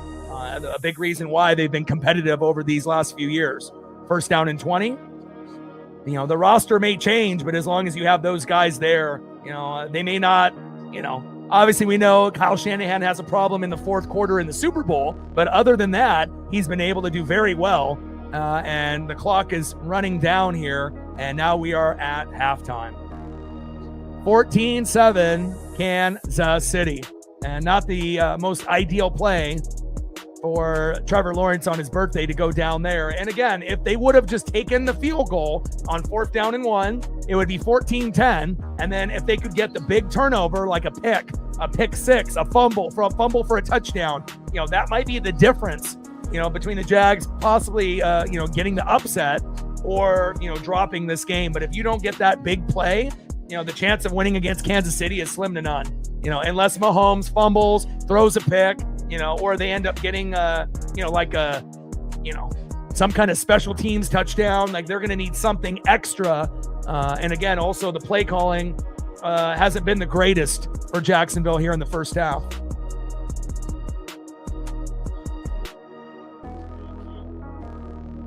I think Hunter is a really special player, a guy that can play offense and defense. I mean, how many guys can say that? We know Deion Sanders did it, back in the day, and a very athletic player that can impact the game on both sides of the ball, just like he did at Colorado with Shedeur Sanders and Deion as obviously the head coach there. But obviously in the NFL, it's a man's game, and you're not playing against college kids anymore. So everyone is fast, everyone is strong. And again, hopefully, they'll be able to give him the ball more offensively, because right now it feels like within the first, month or so that he's been more of a factor on defense. And again, when you're playing, offense and defense, fatigue, and obviously getting burnt out, is a concern. But I do think that, with the weapons that they have on offense, with Brian Thomas Jr., who's awesome. Obviously, ETN is awesome. Trevor Lawrence, they may need to be looking for another quarterback down the road. I mean, we've already kind of seen, what he's been about, as a first pick in the draft. And at some point, you're going to have to move on, if you're not thinking that that's good enough for this particular team. But again, you have to have the right coach, the right offensive coordinator, and the right quarterback to make this, vehicle move. And I feel like Trevor has shown some good, but I think overall, and most Jag fans would agree, you want more. When you pick a guy first, you expect him to be a top 10 quarterback and hopefully top 5, but you can't say that out of Trevor. He hasn't really been a top 10 quarterback in his career. He's a top 15. But again, when you're a top 15 guy and you're the first pick in the draft, a lot of people would say that's kind of a failure. So I don't think he's a failure overall. But again, I think a lot of people are wanting more out of Trevor. And obviously the offensive line needs to be better. Coaching needs to be better. Play calling needs to be better. The skill position players are there. ETN, Brian Thomas, Jr., obviously Travis Hunter now. So they have some weapons, and then the defense has been getting better and better year in and year out, but again, at some point, there has to be a decision that's made. Do you keep him and you keep rolling with him, or do you move on, and obviously you're going to wait, for his, rookie deal to be over. And then you can decide, after 4 or 5 years, is he the guy you want to move forward with an extension with another 5 years? Or do you want to possibly pursue, someone else? So, and the sad thing is, if Trevor Lawrence left the Jags and then, like, for example, went to the Niners, he would be a better player, and just like Mac Jones, everyone thought Mac Jones was garbage on New England. Mac Jones goes to the Niners and looks just as good as Brock Purdy, sometimes, on that same level, if not better. So it shows you, if you got a good coach, you got a good offensive line, you got a good defense, and even if some skill position players are injured, you can pretty much plug and play almost anybody at quarterback, running back, wide receiver, and tight end for the Niners, and you're going to be successful because of what they've built, in the last 5, 6, 7 years with Shanahan. So, and even before Shanahan. So, we will kind of wait and see. But I know Jag fans, they deserve better, but again, it's not all Trevor Lawrence's fault. Again, it's the coach, it's the ownership, it's the offensive line, it's the defense. It's, not just, it's Trevor Lawrence's fault that, the Jags haven't been able to, make the playoffs year in and year out. And, I think a lot of us are wanting Trevor to be a top 10 quarterback, but he's just been kind of on the outside looking in. 11 through 15, I think, is where most people would rate him, as high as 11, and then, maybe as low as like 15 or 16, but he's still better than half of the quarterbacks in the league. But it's just about, if you look at his touchdown to interception ratio, those are the key things to look at. And again, way too many interceptions, not enough touchdowns. And again, for as tall as he is, he's a little lanky. You would want someone that to be a little bit more mobile and whatnot. But again, he's not terrible, but he's not elite. He's kind of in the middle, so we'll see where it goes. And hopefully for Trevor it works out. And again, you're 3-1. So again, great start in the first month. But as anyone knows, just because you start off 3-1 doesn't necessarily mean that you're going to go, and win 12 games and you're going to be 12-5. There could be an injury here, an injury there, and a big collapse. And then all of a sudden the Jags, I'm not saying that they will, but they could end up going 8-9 if they have some, bumps in the road, and they could miss the playoffs. I hope that doesn't happen. But again, as we've seen in the NFL, the injury bug has been brutal, just like it is every year in the first 5 weeks of the season. And, hopefully things will get better and better, for Trevor Lawrence and his progression. So, but again, the schedule has been incredibly easy for them. Panthers, terrible. Bengals, terrible. Texans, terrible. Niners are really the only good team, and again, they didn't even beat the Bengals in that game. But again, we know with Burrow, he ended up getting hurt. So again, once the Jags start playing better teams like today, and obviously, the Niners are a beat-up, good team. But if the Niners were 100% healthy, I don't think the Jags would have beat them. But again, you still got to give them credit for beating a team like that, because the Hawks and the Rams lost to that team, the Niners, and they should have won. But again, it shows you how important execution is, especially in the fourth quarter. But again, this is really the first big test, for the Jags. And again, down only 7, but they're going to need a lot in the second half to win against a very focused, a very disciplined Kansas City Chiefs team.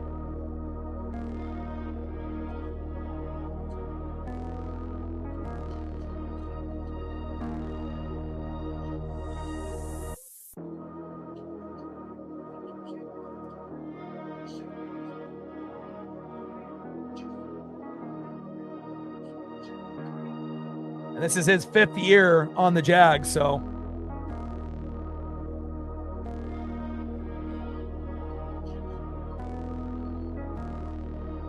He went his first year, 12 touchdowns, 17 picks, then 25 touchdowns and 8 picks. That was a great improvement. Then 21-14. And then last year, 11-7, which wasn't good, but he only played in 10 games because he got hurt. And then this year, he's got 5 touchdowns and 4 picks. So, based on the, second and third year, you saw some, this could be the Trevor Lawrence that we drafted. But if you look at overall, 3 out of the 5 years, including the start of this year, haven't really been the greatest. So again, do you really want to pay a huge, $100, $200, $300 million extension to a guy that's only been good 2 years out of 5?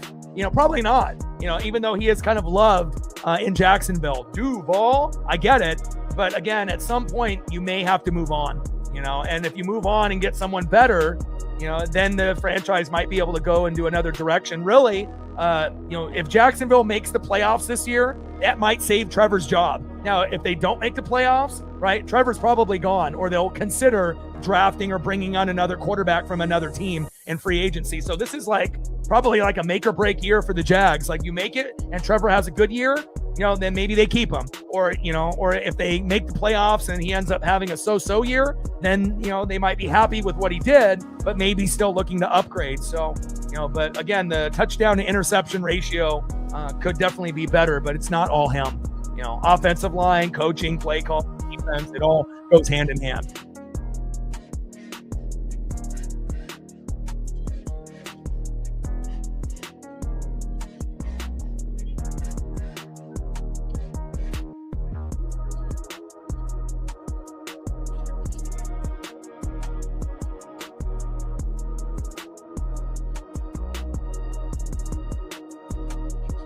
And as I'm looking it up now, it looks like they gave him an extension, 5 years, $275 million.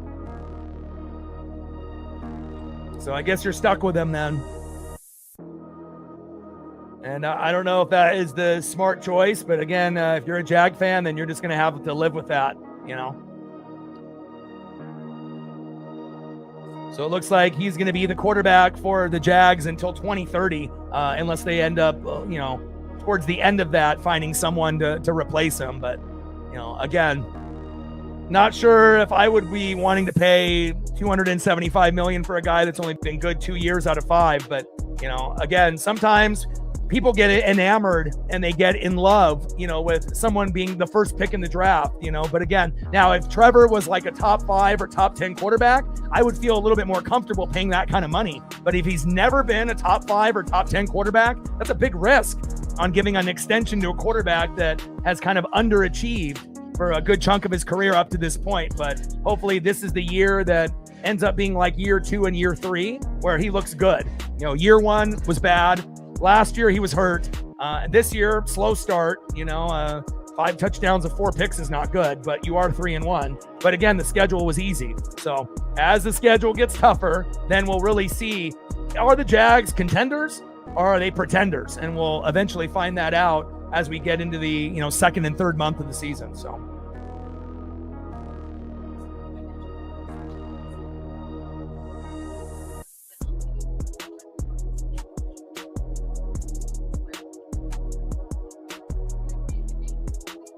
All right, we're going to be back from halftime here in about 1 minute.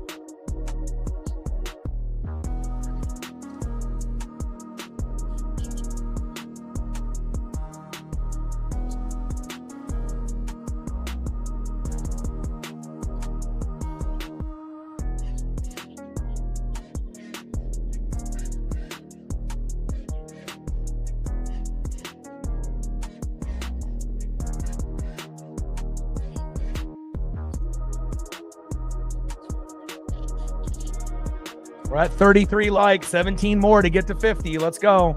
Like, sub, donate, comment, share. If you haven't smashed that like button yet, please do. Help us get to 100 likes, 100 on the dono train. We're at 20, 80 to go, or we're at 25, 75 to go. And we're looking for 5 to 15 subs. Let's get it.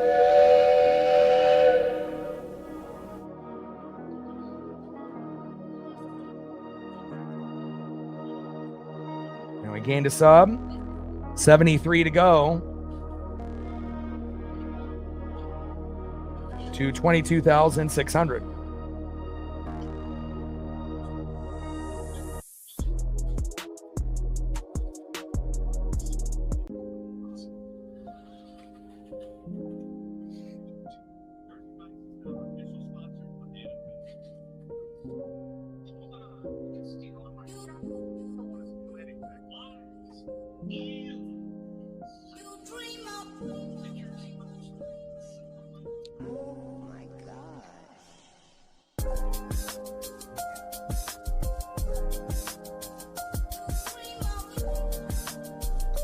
And I kind of feel when I watch, the Jags, they need someone kind of like the Tampa Bay Bucks, like Baker Mayfield. That would be a perfect quarterback for the Jags. Someone that's shorter, that has a stronger arm, more accurate, someone that can get Travis Hunter and, the key weapons to football. And not to say that Trevor doesn't, but he's not as efficient as he needs to be. I mean, imagine if you actually had a quarterback that could get Brian Thomas Jr. the ball on a regular basis. He could be a top 10 receiver in the league. That's how good he is, but he doesn't get the ball enough.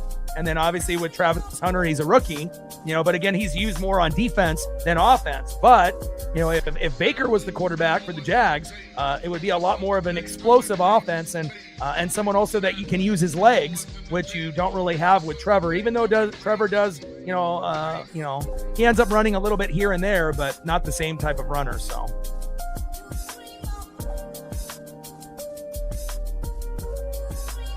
But Baker Mayfields don't grow on trees, unfortunately.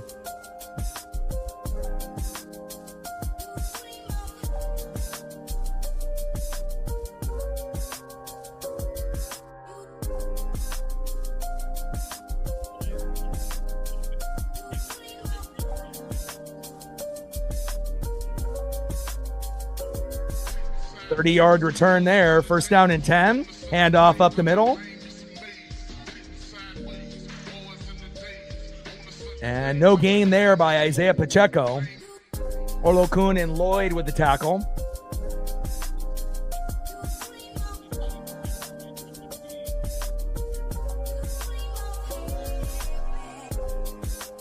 Nice. I know how much you love the NHL.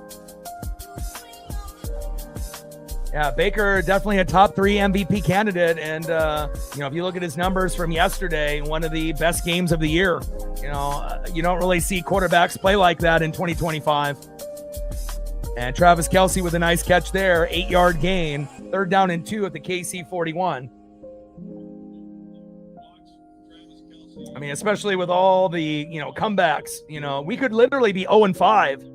Based on, if Baker would have had mistakes, in the 2-minute drill in those games. And even in the Eagle game, we only had 6 at halftime, and we only held them, to 6 or 7 in the second half. But at that point, we were already down by like 20. So if we could have scored 1 touchdown in the first half against the Eagles, or not given up a block punt for a touchdown on the first drive of the fucking game, yeah, maybe we would have been able to beat Philly and be undefeated. But again, Philly is a great team, and I look forward to hopefully playing them in the NFC Championship game. I would assume it'll be either the Lions or the Bucks going against the Eagles, unless injuries end up making them out of that race.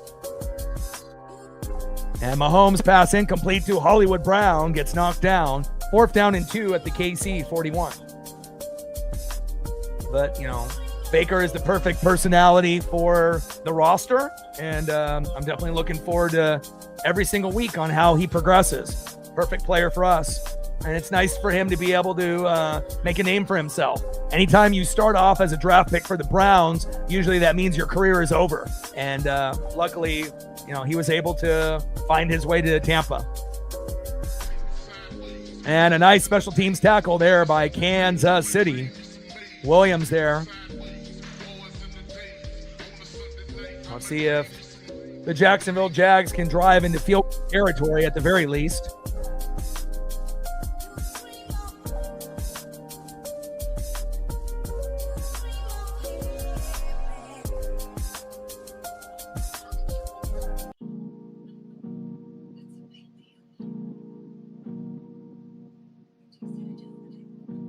First down and 10 at the Jacksonville 13 as we come back from the commercial break.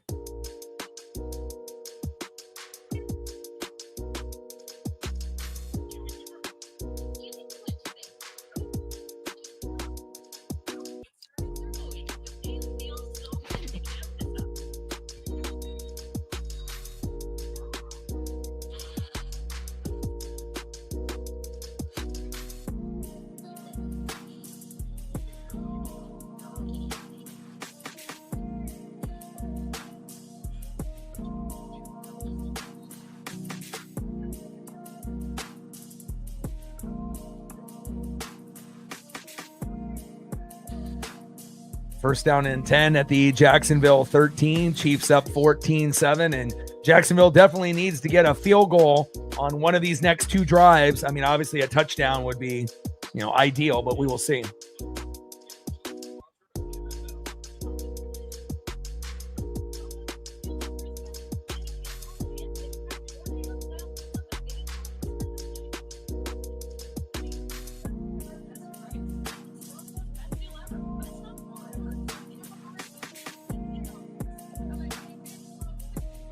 These bots are relentless.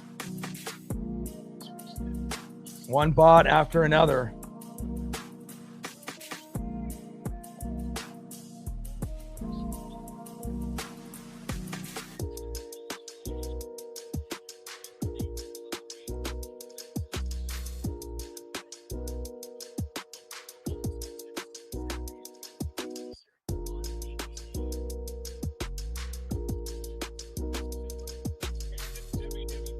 Oh, no, you're good.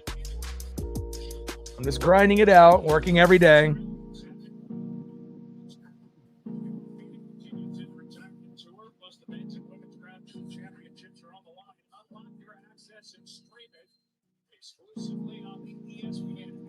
At least we have a competitive matchup here early. Lawrence under center, play action fake, little check down.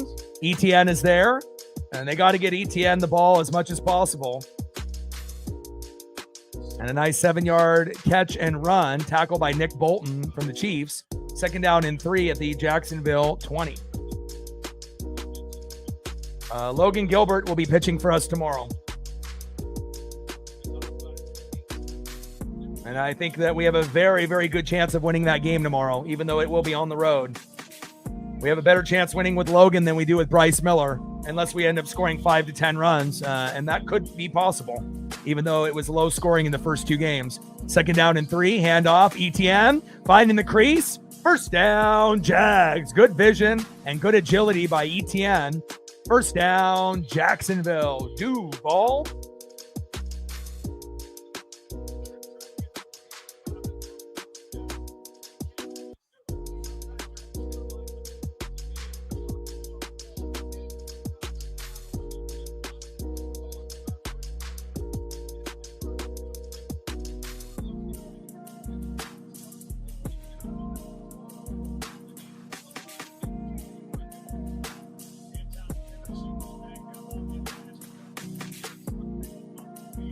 Oh, we got an injury on the Jags.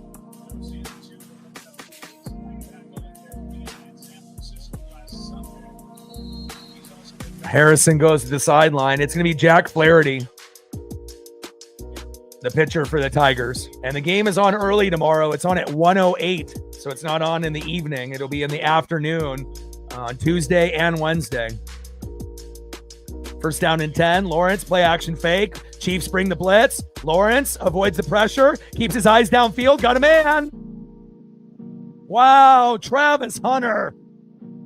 What an incredible catch. 1st down, Jags.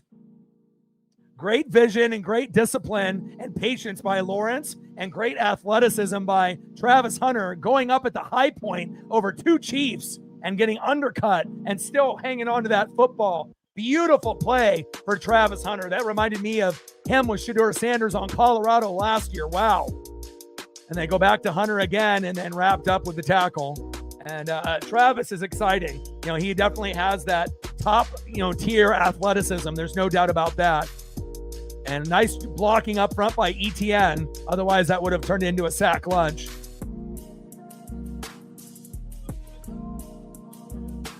Blue in the building. What's good? And we got illegal contact, a penalty on Watson here, it looks like. Yep. 1st down and 10 at the KC 23. And keep giving, Travis Hunter the ball. Brian Thomas Jr. the ball. Those guys are awesome. ETN is awesome. It's just about the offensive line and Trevor Lawrence. Can they play good enough to get the guys that are skilled enough to get in the end zone? We're going to find out. Because sometimes Trevor will play like a top 10 quarterback, and other times he'll play like a bottom 10. What are we going to get here? 1st down and 10, throw to the sideline. Nice catch by Munt. Go Ducks. Chenal with the tackle for the Chiefs. 2nd down and 3, and obviously don't avoid the running back. Make sure you're giving ETN the look, have a balanced offense with the run game and the passing game. And again, this would be a huge victory for the Jags on this possession if they can get 6.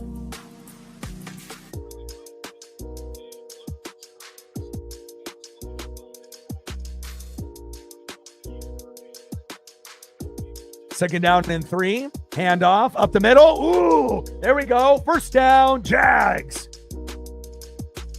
Tootin with a little scootin'. 1st down, Jacksonville. Nice job by Tootin there. 1st down and 10 at the KC 12. So they're going to get 3 minimum, but they're looking for 6. Get Travis Hunter back in the game, and obviously look for, your other weapons that you have available to you as well.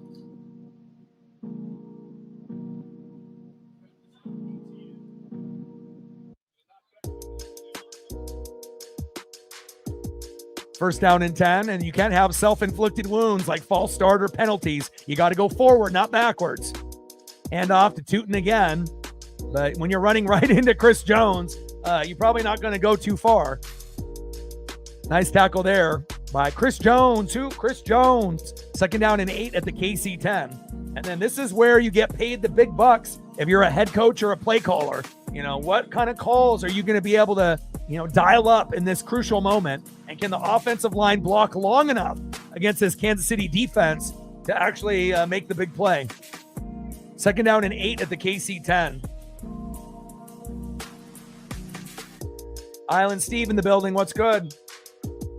Shotgun set. Lawrence looking, steps up in the pocket, running away. Touchdown, Jacksonville. Wow. And just like Mahomes earlier today, scrambling in for a touchdown, Trevor says, I might be tall, I might be lanky, hey, but I can do it too. 10-yard rushing touchdown by Trevor Lawrence, and we're going to have a tie ball game. Wow. Awesome. And I'm really happy the Jags are finally like competing, and again, Kansas City, even though they're 2-2, they had a hard schedule to start off the year. They may not be as good as they were in previous years. They're still a playoff team, but they may not be the best team in the AFC like they have been in previous years. But this is a really fun matchup. Extra point is up and good. And just think, if the Jags would have kicked a field goal in the first half on 4th down and 1, they would be up 17-14. And there is a chance that the winner of this game will be by 3.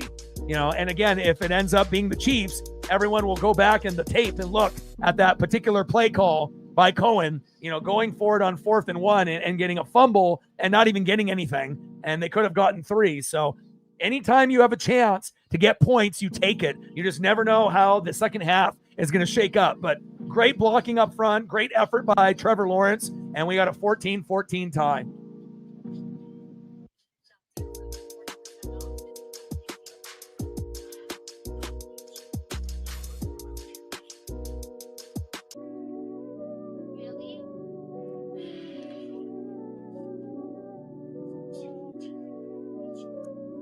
I mean, if this matchup was from the Jags last year, the year before, Chiefs would blow them out, but obviously the Jags being 3-1 at home, rather than being on the road in Kansas City, made this intriguing. And obviously, I kind of felt like it would be somewhat close. And, we knew the Chiefs were going to bring it, but we didn't really know how the Jags were going to respond, against their really first good test this year besides the Niners. And so far, so good.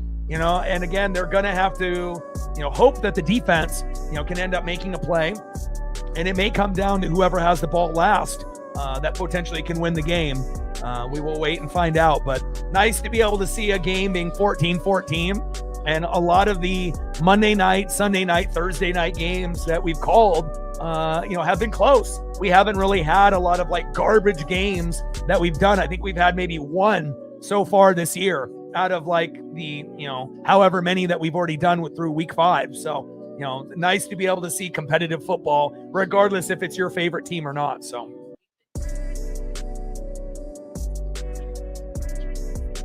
Cubs 3, Milwaukee 3. Yeah, but they had an easy schedule though also. So.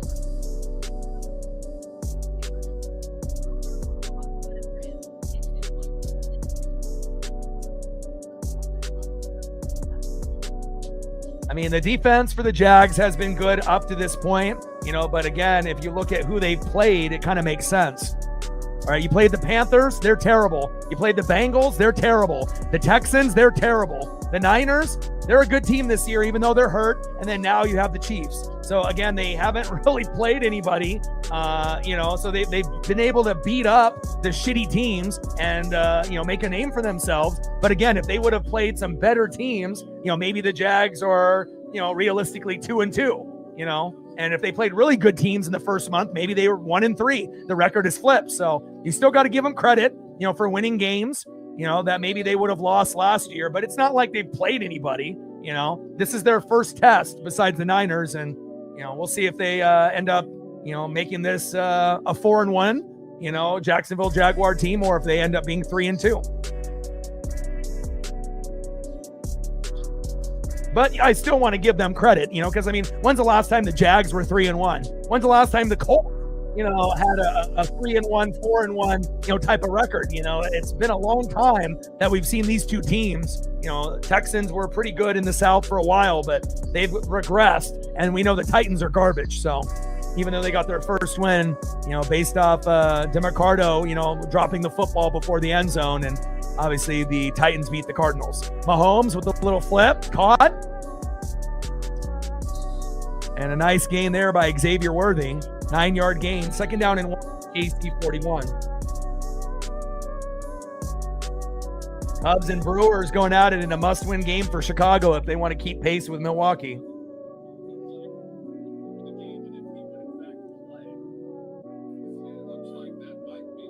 I think, if the Cowboys played the Jags, that would be a good game. I mean, the Cowboys tied with Green Bay, and everyone thought Green Bay was like Super Bowl worthy after they beat the Lions in week 1, but they've obviously lost to the Browns and they tied with the Cowboys.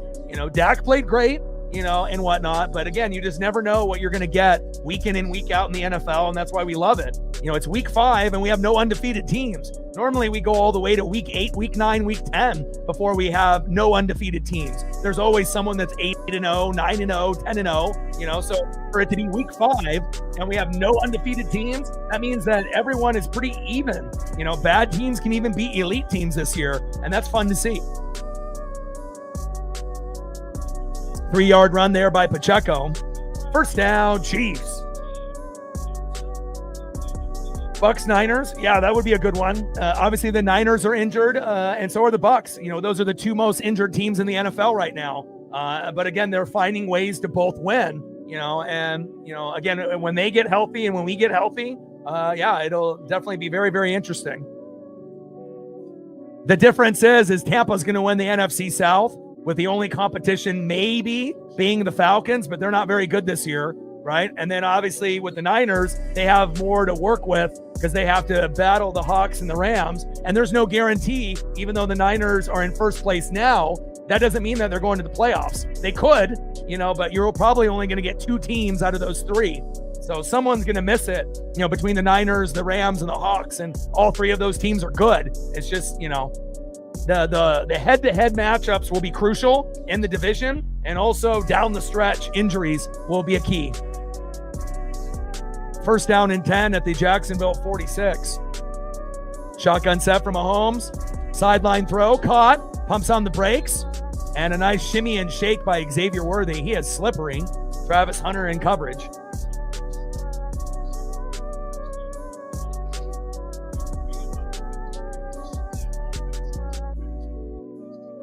Second down and 3 at the Jacksonville 39. But I'm really happy, the way that 2025 NFL season has progressed. Out of all the games I mentioned, we've only had one bad game that was a blowout. All the rest have been competitive and fun. And that's what makes good football. I mean, unless your favorite team is, blowing out another team, then you love that. But as far as other people watching, that aren't fans of the 2 teams that are playing. And Worthy, no, Pacheco. Wow. Nice run there by Pacheco. First down, Chiefs. 11-yard gain. Murray and Campbell with the tackle for the Jags.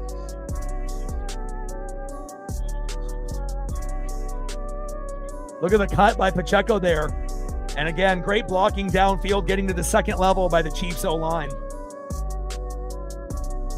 Top 3 MVP candidate. And if you look at Baker's numbers compared to every quarterback in the league, you could argue that he's the front runner for the MVP right now. He's got more comebacks than anybody. We only have lost to the Eagles because we ended up giving up a block punt for a touchdown and only scoring 6 in the first half. But prior to that game, we won 5 out of the last 6. So kind of shitty, bad luck for us against Philly where we didn't come out strong. And the special teams was terrible, with our punter and our special teams coach. But, the Eagles are one of the best teams in the NFL. But I think the Bucks are too. Same thing with the Lions in the NFC. And then you got, Niners and Rams and Seahawks and Commanders and Falcons, and Packers. There's other teams that I, feel that are, on the cusp, but we'll see how it plays out. But Baker has been baking.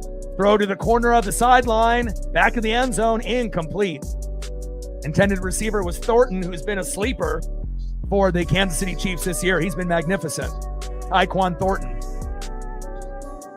And again, to be able to have someone that matches the personality of Tampa, fiery, aggressive, confident, but not cocky, and someone that will, he'll get his teammates to want to run through a wall for them, genuinely. And it's very hard to be able to have that connection, as a quarterback. And Baker is a dog. And, again, to go from Brady to Baker is amazing.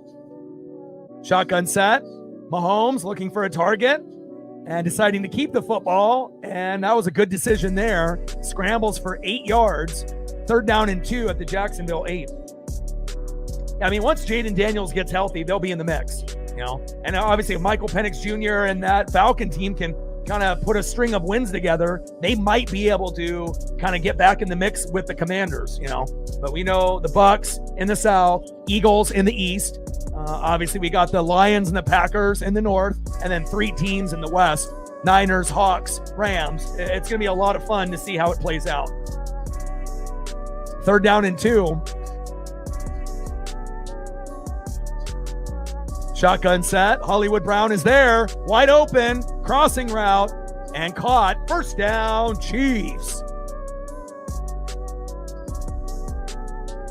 And then obviously in the AFC, you got the Bills in the East. You got the Steelers in the North. Only 1 team each. And then you got 2 teams in the South. Colts and Jags, and then 3 teams in the West, just like the NFC, in the Chiefs, the Broncos, and the Chargers. But after the Chargers lost Najee Harris for the year and Omarion Hampton for 2 weeks to a month, the Chargers might go backwards while Denver and Kansas City go forwards.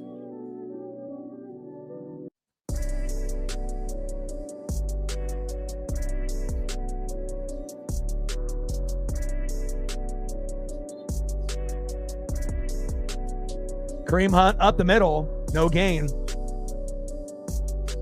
There's still a chance, again, you got the Niners and the Rams, and you guys, for you guys, with Tampa, it was self-inflicted wounds, Jalen Milroe fumbling, and obviously we had no turnovers. Baker had one of the best games of the year, and you guys had a few guys injured, and we had 3 guys injured in our secondary, no Mike Evans and no Bucky Irving, and we still found a way to win the game.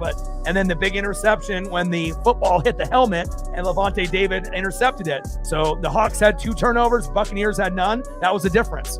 Intercepted! Wow! And the Jags are fumbling down the sideline. Could he go all the way? The 30, the 20, the 10, the 5, touchdown Jaguars. Wow. Unbelievable. Oh my God. 95-yard pick 6. Holy shit. My God. Somebody get me a beverage. Wow. Oh my God. 99-yard Devin Lloyd pick 6 on Patrick Mahomes. And what did I say earlier in the game, right? What did I say at halftime, right? That you might need a pick 6 or a fumble for a touchdown to be able to decide this game. And then what happens? 10 minutes later, we get the pick 6, and it's not like that's a common play, let alone 99 yards. Wow. Unbelievable.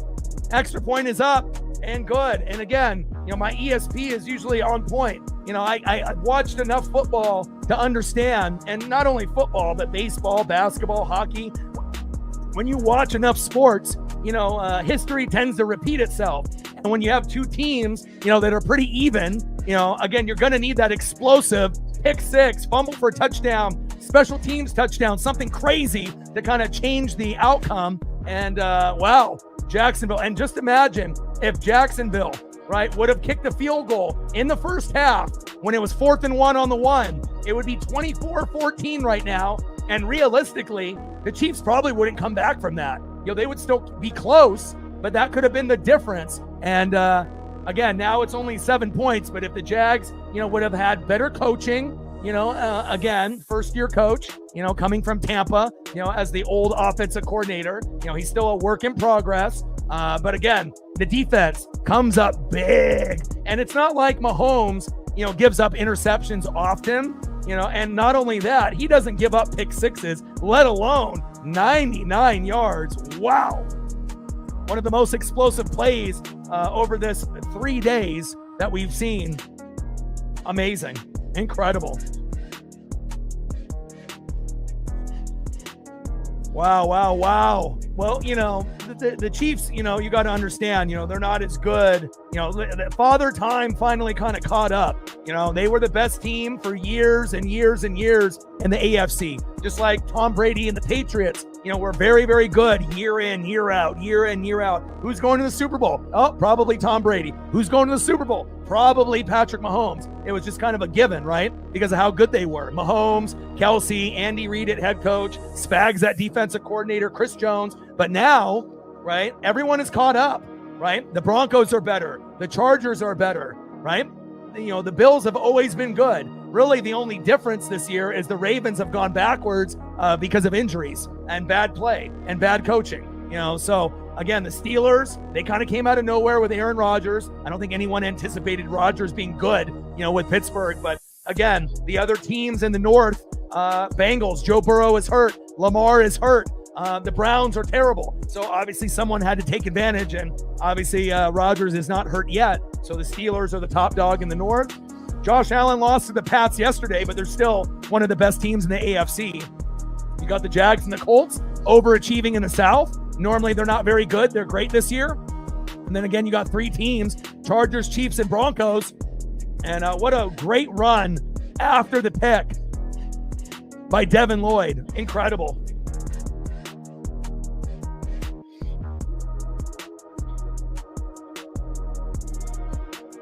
All right, Chiefs with a nice return. Wow, the 40, the 50, the 40. Oh my, and a flag on the play. That's got to probably come back to a hold.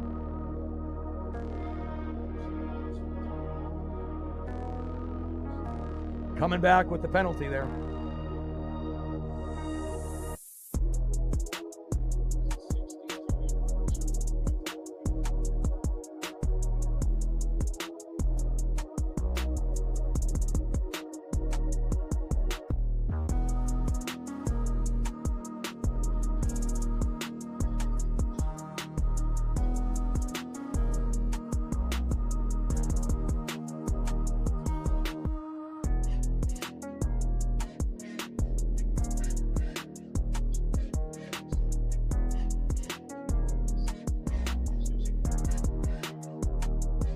Cochran with a hold there, unnecessary. Trying to pancake him with that, didn't even need to happen there on that offensive hold. Negates that big return.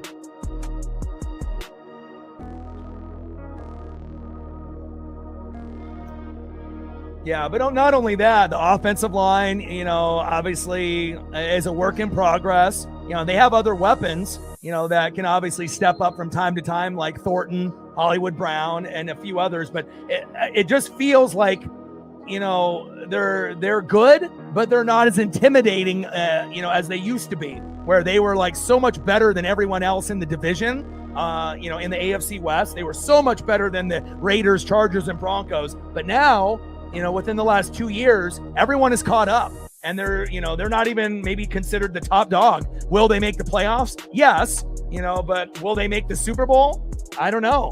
There's definitely a chance that Buffalo, could be that team that possibly makes it, or maybe even someone else. Still have question marks on Buffalo's defense, though. Like offensively, they're pretty good, but Buffalo's D is a little suspect, and we will wait and see who ends up being king of the AFC, but it definitely is up for grabs. And the NFC is deeper than the AFC this year. The NFC, it looks like there's, more quality teams, but, there's only going to be so many spots. Mahomes pass incomplete to Hollywood Brown. 2nd down and 10 at the KC 39.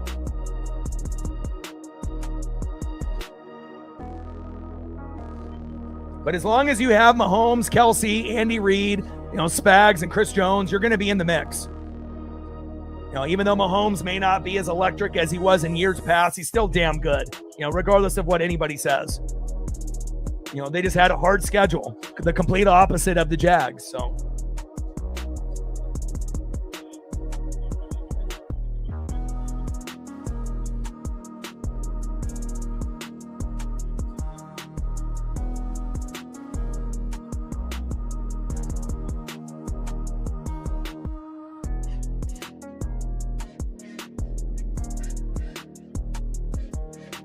no, I don't think the Bills are overrated. I just think that they came into that game a little too cocky and overconfident, and, the Pats played the game of their life. Mahomes, scrambling, gambling.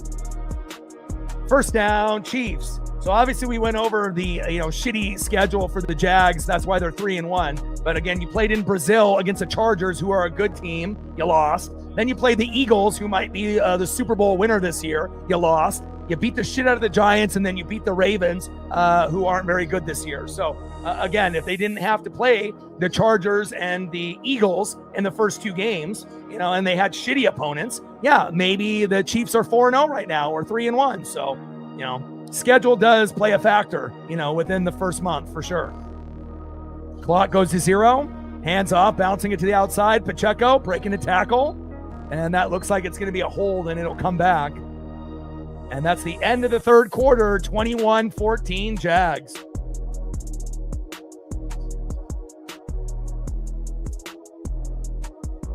I just think it was one of those games where it was very offensive oriented. Darnold was on point. Baker was on point. JSN was amazing. Emeka Egbuka was amazing. Running game for both teams was pretty effective.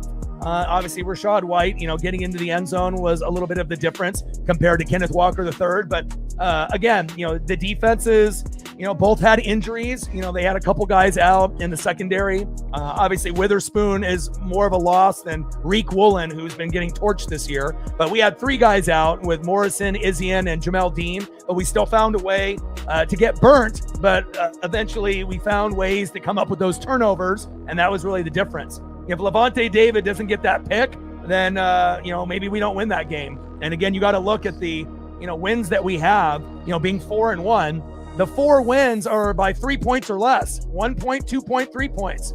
So again, if we don't have Baker Mayfield, the Bucs could have been 0-5. As crazy as it sounds to say, but it could.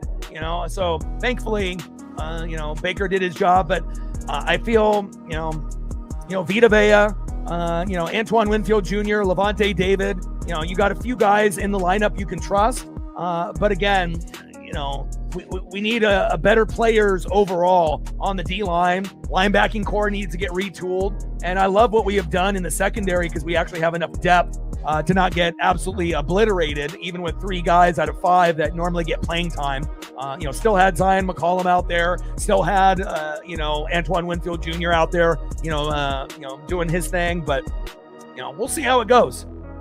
We definitely want more sack lunches and more pressures, but you got to give the Hawk O-line credit. They played well, and we couldn't really get to Darnold. And the same thing goes for the Buck offensive line. They were not able to break through our offensive line and get to Baker. So if you look at Darnold and Baker's stats, they were phenomenal.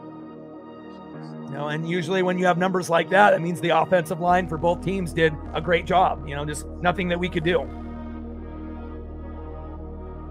And also to win with no Mike Evans, no Bucky Irving, and 3 secondary guys out. How many teams could actually do that? To have their wide receiver 1 and their RB1 out and still compete and win? Not many. We're talking about a couple teams that would have been able to do what we did. So pretty special. And again, it definitely feels like the Eagles, the Bucks, and the Lions, to me, are the 3 best in the NFC right now.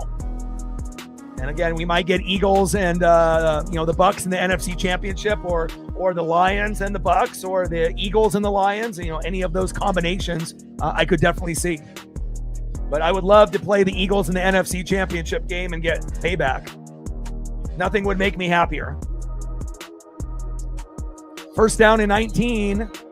Start of the fourth quarter, and we got that big pick 6 for the Jags. Let's see if the Chiefs can respond. And they need at least a field goal on this drive. Man in motion, shotgun set for Mahomes. Good pocket, going long, going deep, 1-on-2. And overthrows his intended receiver there. Passing complete to Xavier Worthy in double coverage. I agree, man. And especially for people that have been fans for a long time. I've been a fan, for 30 years. So I've been able to see the birth of Tony Dungy and then John Gruden, and then to, go through the Brad Johnson and the Josh Freeman and the Jeff Garcia, and to go through these different quarterbacks and finally get Brady, and then now to Baker. It truly is an amazing thing. Sapp and Brooks and Lynch and Rondé and Allstott made me fall in love with the Bucs, early on, and the love has not wavered one bit. And we got to delay a game here on the Chiefs.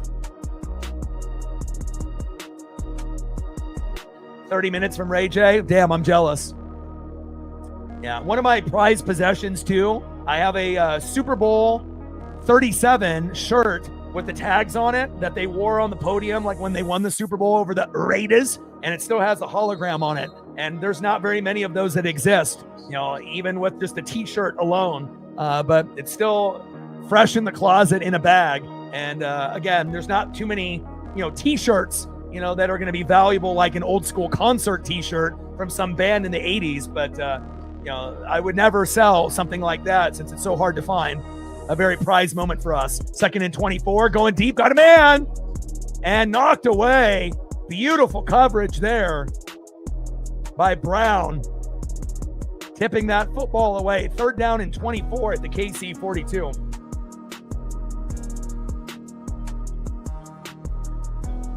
But I got all kinds of crazy Buck things, airbrush shoes from custom artists, with the Bucks logo, like on some like old school Converse type of shoes, jerseys galore, helmets, you name it.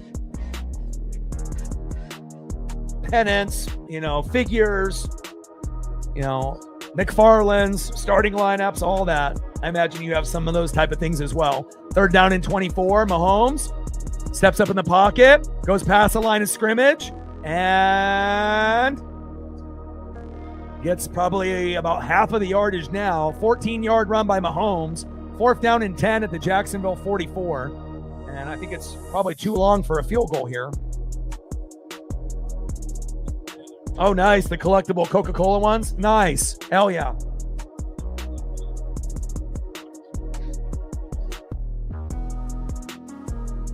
Now Riza is coming out to punt the football.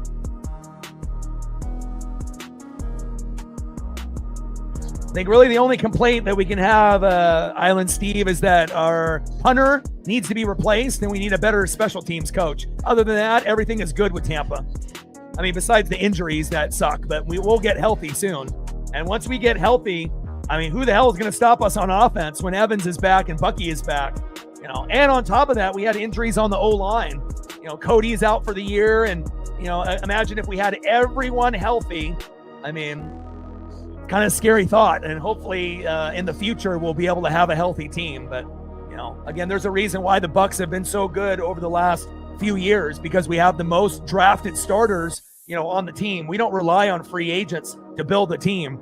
That's why we have like 80% of the guys that start on the team on offense and defense are guys that Jason Light has drafted, with Todd Bowles, and even before that with Bruce Arians. And again, if you don't have a good GM and you don't have a good head coach, you're not going to be good, especially if you don't have a good owner either. And luckily we have good ownership. We got a great GM, one of the top 2 in the business. We got a great coach. And if for whatever reason we get rid of Todd Bowles and the Steelers end up firing their head coach, it wouldn't shock me if that would be an option that we would look into, considering that individual used to be a coach for Tampa back in the day. So, we will wait and see how things progress. But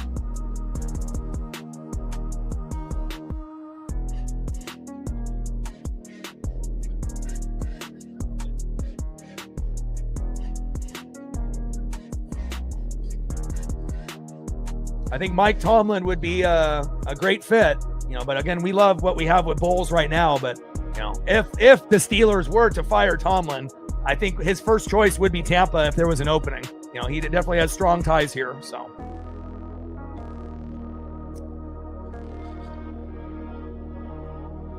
yeah. I'm talking about in the Philadelphia game.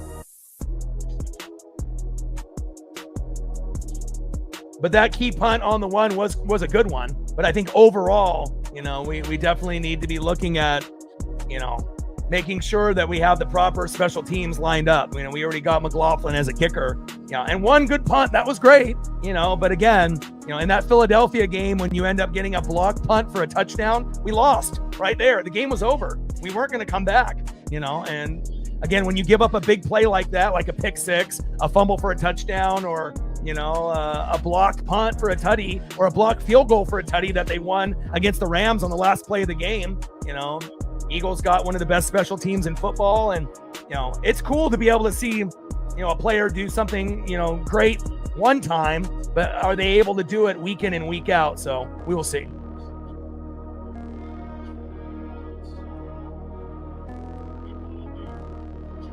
No, I never really was a Keyshawn guy. You know, he was kind of an egomaniac. Now, he was great for us on third down and giving us big first downs, you know, but again, Keenan McCardell and Joe Juravicius were more fan favorites. Now, we couldn't have got to where we got without Keyshawn, that's for sure. He definitely got us some big first downs, you know, but Keenan McCardell got in the end zone more than Keyshawn, and, you know, Joe Juravicius ended up coming up with some big plays as well. It was a team effort, you know, Dilger obviously at tight end and Michael Pittman at running back and whatnot, but I don't know. I think, you know, Keyshawn is one of those guys that, you know, was kind of a polarizing figure that talked too much, but, you know, sometimes you need a guy like that. Intercepted!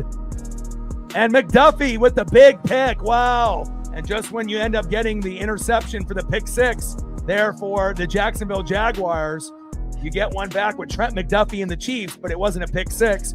But they are in good position now. Wow.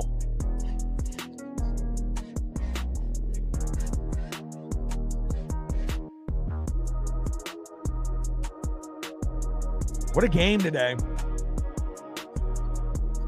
Nice job by Trent McDuffie.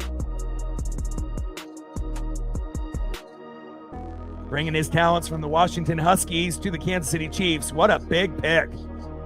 Trevor Lawrence can't believe it. He said, on my birthday? Yep.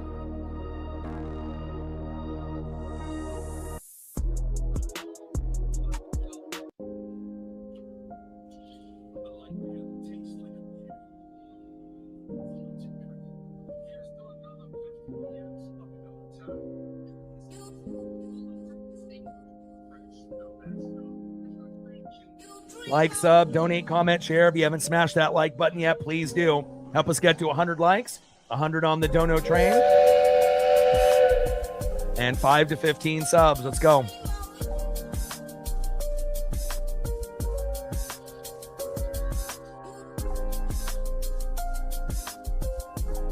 Gained a few more subs. 71 to go to 22,600. Let's go.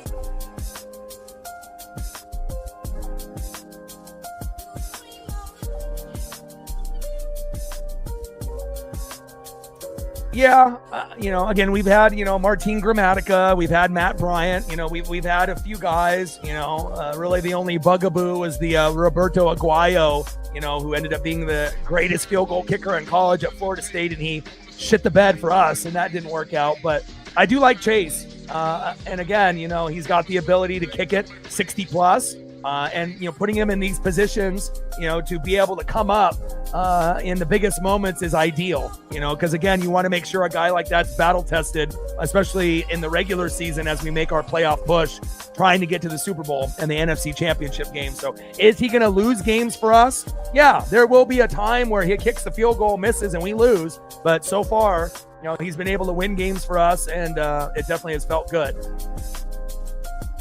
Automatica. But I feel Chase, you know, going into the season, you know, I feel like the trust level might be, you know, like around that 70% for most Buck fans. But I think now, you know, at this point in the season, you know, it's probably gone up quite a bit to like maybe 85%. We know he's not perfect. He's human. But there's more trust with him than there was at the beginning of the year. And that's a good thing for him. Kelsey with the catch. First down and goal at the Jacksonville 5. 14-yard pass from Mahomes to Kelsey. First down, Chiefs. Yeah, we don't want Chase to celebrate like Martin Gramatica and then end up injuring himself. We don't want that.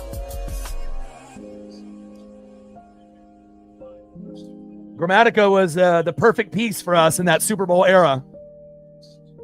Great personality. A lot of fire and intensity, which typically is something that Tampa players have. Handoff up the middle. Touchdown, Chiefs. Kareem Hunt with the tutty.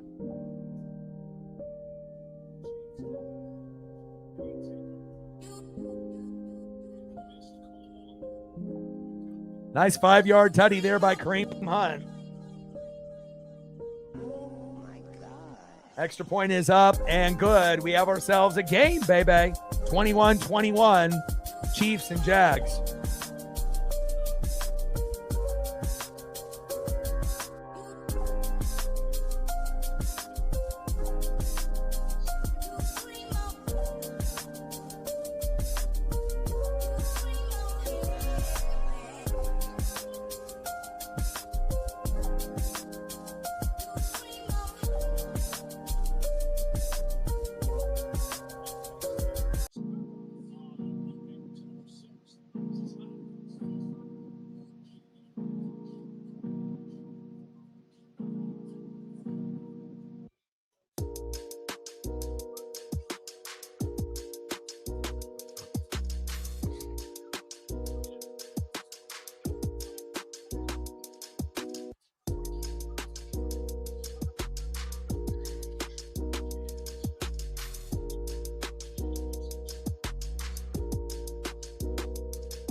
Dude, that's hilarious.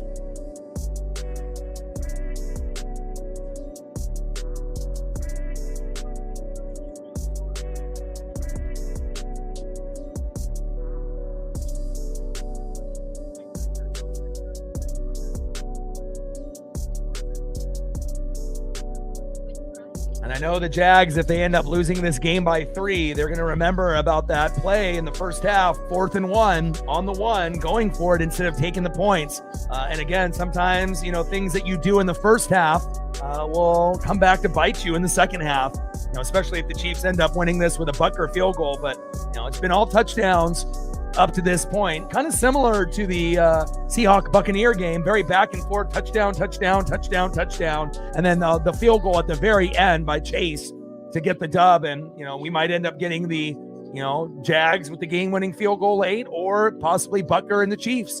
But again, it feels like we still have some touchdowns to score before this one is over. 12-20 left in the fourth.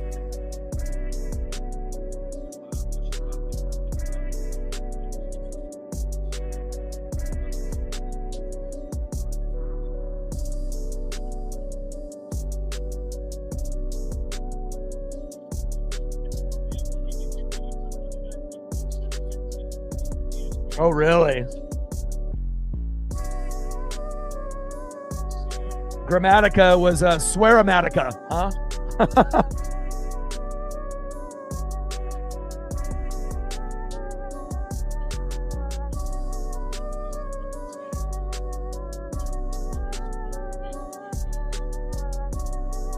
$12:20 to go here in the fourth quarter. 21-21, a great matchup. Everything that you could ask for in a game. Great plays on both ends, and we even get a 99-yard pick six for the Jags to keep them in it. Nice return here. 38-yard return.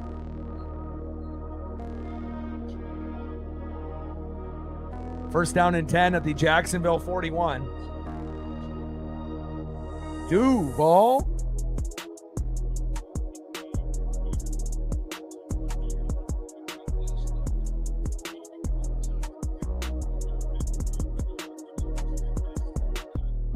Drunkomatica.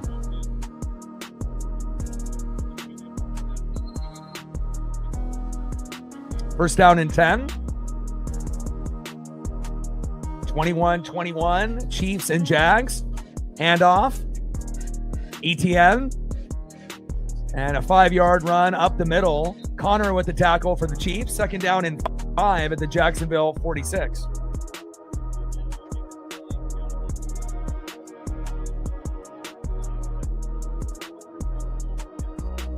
Keep feeding it to Travis Etienne. I mean, again, you're going to want to get the ball to Brian. You want to get the ball to Travis, your skill position players, but you want to make sure you have a balanced offense here. 13 for 18 so far for Trevor. And it's his birthday today, too, so obviously he wants a birthday win. Second down and 5, Etienne again. And a good, strong tackle there. 3-yard gain. Third down and 2. This is the exact situation that they had in the first possession of the game, and then they went wide receiver, 5 wide receiver set with no running back. They know you were going to throw the ball unless Trevor was going to run it, and then you ended up having to punt. At least, keep Etienne in the backfield for, the illusion that you might hand it off instead of just making it obvious. But let's see what they line up in here. Third down and 2. At least they have the running back there. 4 wide receiver set. Better play call here today. Third down and 2, shotgun set, pressure off the edge. Trevor, pump fake, scrambling, running a bootleg, running to his left, and running for the first down. First down, Jags. Good decision there by Trevor Lawrence.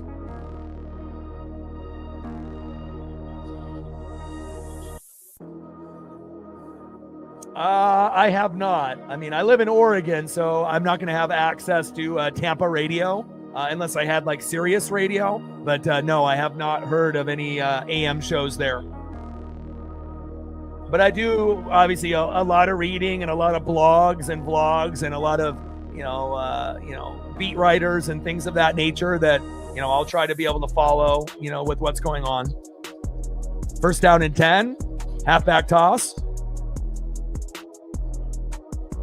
And a 4-yard gain, but we got a penalty. That might be defensive holding on the Chiefs.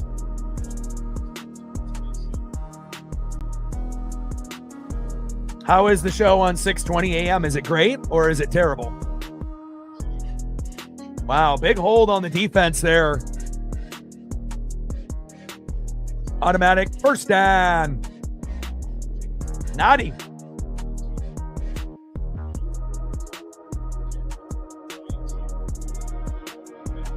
First down and 10 at the Kansas City 39.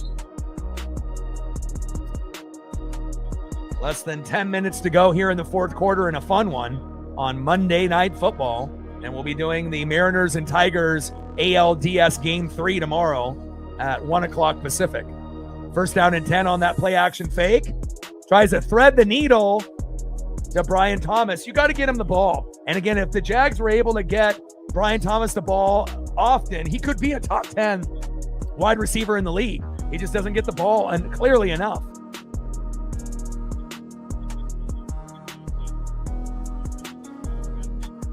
Love me some Derek Brooks. That's my favorite player of all time as far as Tampa. I mean, I love Sapp. You know, I love Simeon Rice. I love, John Lynch and Rondé Barber. There's no doubt about that. But I'm a linebacker guy, safety kind of guy. And, my favorite jersey is an original sewn Brooks jersey from, the early 2000s.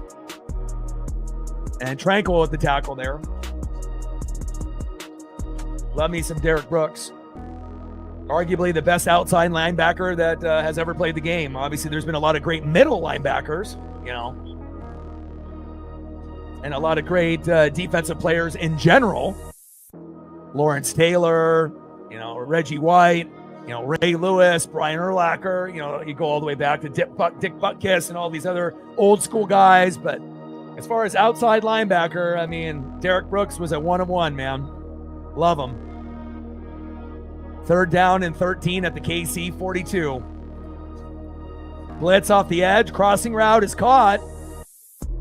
And Hunter using his athleticism, but eventually getting tackled from behind. What a slippery athlete he is. 8-yard pass. And now it's 4th down and 5 at the KC 34.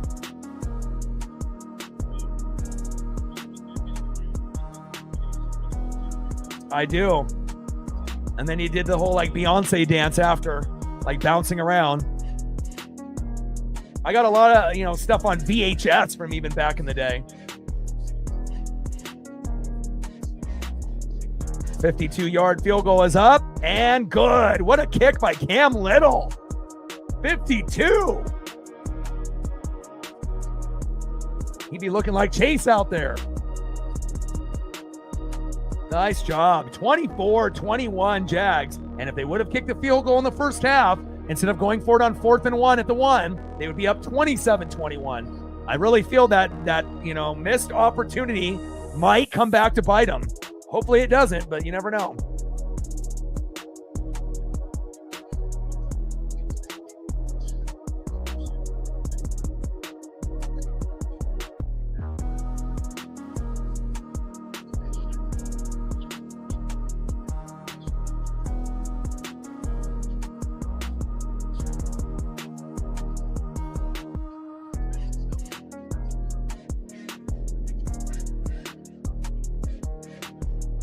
(7-3) Milwaukee at the end of the 4th.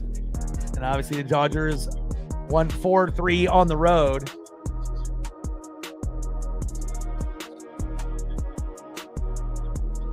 It kind of feels like we're going to get a Brewers-Dodgers NLCS, and I'm sure as hell hoping it's Mariners-Blue Jays.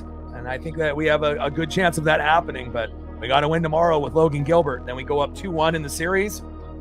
I wouldn't expect us to win with Bryce Miller on the mound if we go with him on Game 4. But if we can get it back to Seattle for Game 5, Skubal and Kirby, or whoever they decide to go against Kirby, that could be something pretty special. So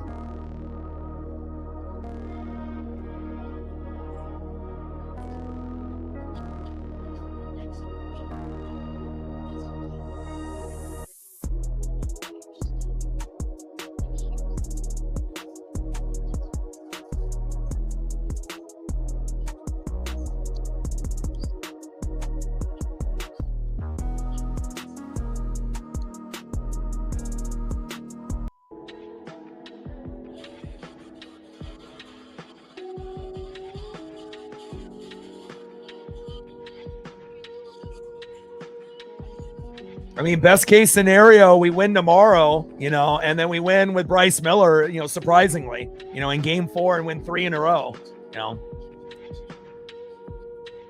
But again, if we were going to win in game 4 with Bryce Miller, we probably would have to score 5 to 10 runs. And, neither team has, been able to do that yet. So, but hopefully the Bats will come alive on the road and, we can find a way to get the job done. Yeah, 1 o'clock Pacific early. Yeah, Mount Hood is in Oregon. It's beautiful here. I mean, if you like the outdoors, there's plenty of breweries, wineries, and dispensaries here. But again, I got a pup, and so we love to go on nature walks. And I walk 5 miles a day, 7 days a week. So I usually try to do 3 walks: one early in the morning at sunrise, one at lunch, and then one after I'm done with work. And when it's complete darkness, where I don't have to see any fucking humans or any other dogs out there, so me and my pup can just be walking in peace. That's probably my favorite walk. That is the last one of the night. But yeah, we got a lot of great activities to do out here: hiking, boating, skiing, snowboarding, camping, walking, running, jogging, whatever you want. I mean, we got it here. And a legal double team block there on Kansas City.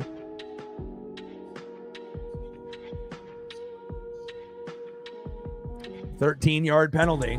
When's the last time we've seen an illegal double team block? That's a little wild.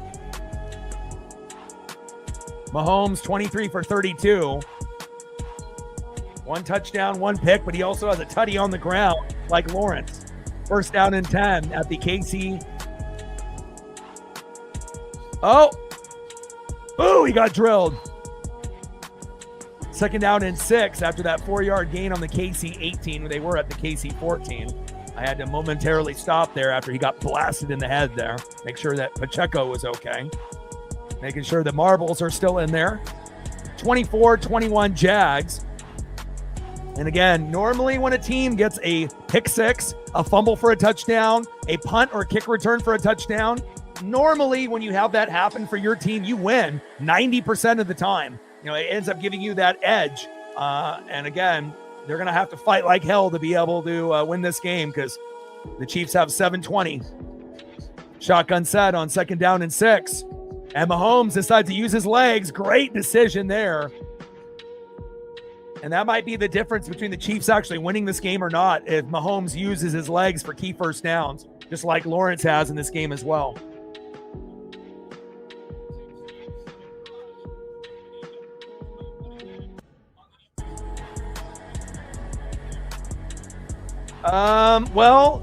We don't really do umbrellas out here. A lot of times we'll just, we're just in the rain. You will, some people with umbrellas, you will see some people with raincoats and whatnot. But, even with me, I usually go out with shorts and a cutoff tee. And then if it's really cold, I'll wear a windbreaker and shorts. I don't wear pants, or sweats, when I'm walking. So, but yeah, I mean, I don't know if that's fully true. I mean, because there are people in Oregon and Washington that will, rock the umbrella, but there definitely is a lot of people that are very comfortable in nature, but again, it depends on how much rain is coming down. If it's a fucking downpour, probably not smart not to have some kind of, coverage, if it's not an umbrella, but I think for, some, that could be a sign.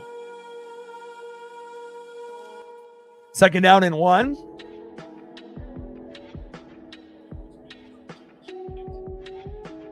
But coming from personal experience, I haven't used an umbrella probably since I was a kid, and I'm 43, so I don't really mind the rain. I kind of enjoy it, actually. And luckily, my pup enjoys the rain, too. Some dogs, they hate the rain, and they just look at it, and then they go back inside. But luckily, my dog is very adventurous and likes to sniff and explore, so rain will not faze us. First down and 10. At the KC 43. Shotgun set, low snap. Mahomes, play action fake. Check down, wide open. Pacheco is there. And a nice tackle. 6-yard gain, 2nd down and 4 at the KC 49.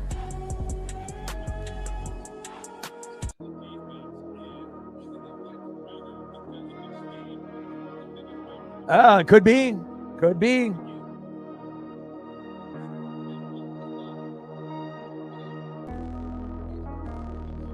Yeah. Also, I quit drinking and I quit partying and I don't eat fast food. I don't drink soda. So there's a lot of things that I've had to give up. And, 2 years ago, I was 90 pounds heavier. So obviously, having good exercise habits, giving up, things that I used to love to try to be healthier and a better person has definitely worked for me. Mahomes getting out of that. How did he do that? Diving for the first down. And Mahomes, like a magician, like David Blaine, I don't know how the hell he got out of that. Now you see me, now you don't. And he was able to get through that tackle attempt, duck it. And then he said, I'm going to tuck it and I'm going to run. Wow. Had him right on the hips as well. This game could go either way. I don't know who's going to win this game. I mean, this could go to overtime. The Chiefs could end up winning this game. It's really too tough and too close to call right now. 3:45 left. Mahomes. Hunt is there, leaping. Wow. I mean, the Jags did have that big, 99-yard pick six, but again, they left 3 points on the board in the first half on a 4th and 1 at the 1, and then they turned the ball over. So they could be up 27-21 right now. And Chiefs are not looking to tie. They're looking to take the lead.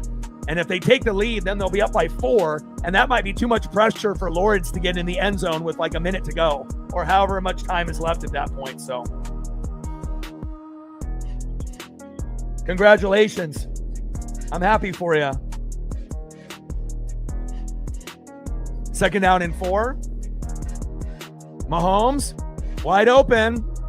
Kelsey is there. First down, Chiefs. Now, I do try to have like a cheat meal like once a month. Like if I hang out with my best friend and we end up going to like, an arcade or like a Mariner game and or a Blazer game, or if we end up going to, they have this like 2-story arcade that's downtown. And then sometimes we'll go to like Voodoo Donut later afterwards or pizza. But I've really tried to be disciplined on cutting back on certain things to see if I could change my life and, a positive, movement forward. And I've been able to keep the weight off, which is great.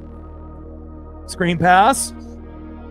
And Smith, the rookie, there with a gain of about 5. But again, you have to have a lot of discipline, and again, if I didn't have my pup and if I didn't have the discipline, and the good people, the people that I are able to, obviously interact with on a daily basis, like you guys, and, to have the dreams and the goals, and then to be able to, have family nearby, and then to have my pup, it definitely has, changed my life for the better. Now, obviously, do I miss partying? Sometimes, yeah. Do I miss my friends? Yeah, but again, if you want your dreams and goals to come true, you just can't half-ass it. You have to give it 150 to 200%. And, I know probably some of my friends, are mad that I haven't been able to, hang out like I used to, but, I've definitely sacrificed a lot in my life to get to where I am, today. And, if you're a real friend, you'll understand. And I think a lot of those people, they're either going to understand and we're still going to be friends, or they're just going to move on, and that's fine too. Some friends are only meant to be around for a short period of time.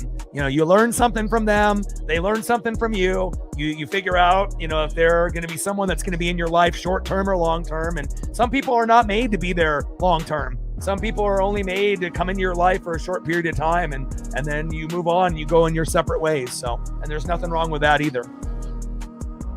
2-minute warning. 2nd down and 5 on the Jacksonville 24. And obviously, if the defense steps up, they can kick a field goal with Butker. That's what the Jag defense is hoping for. Obviously, they would love a fumble or a pick to end the game. That's what they're looking for, the Jags. But the Chiefs probably have a good chance to tie it, and they have a good enough offense to win it. So, because again, if they end up scoring a tutty and there's like a minute left, no offense to Trevor Lawrence, but he's not Baker Mayfield. Baker Mayfield can construct a 1 minute to 2 minute drive. Can Trevor Lawrence? I don't know. You know, I would have to see it here in front of my own very eyes to see if he's got the Baker in him. And I don't think he does. So,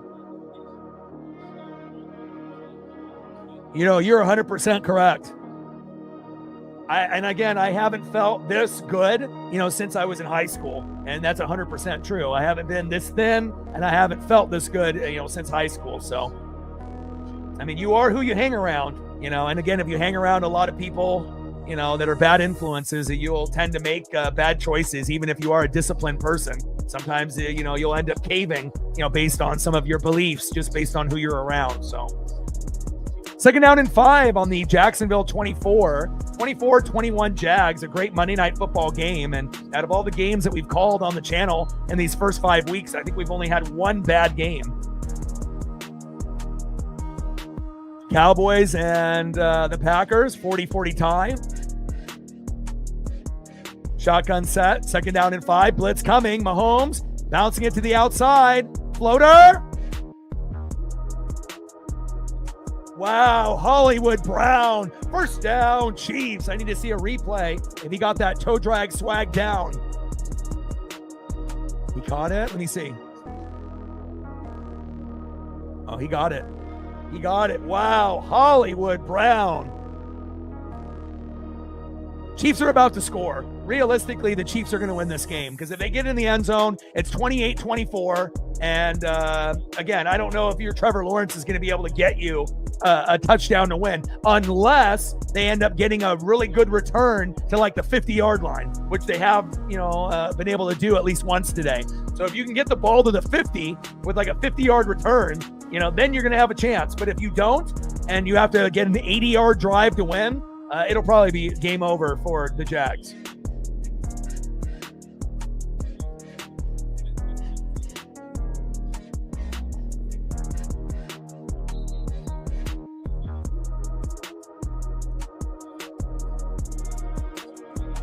It's crazy, though, because I don't really miss liquor or beer, you know, even though I used to drink it every day. But I guess once you get past like 21 days of a habit and then you just keep going forward, you know, you don't really crave the things that you used to.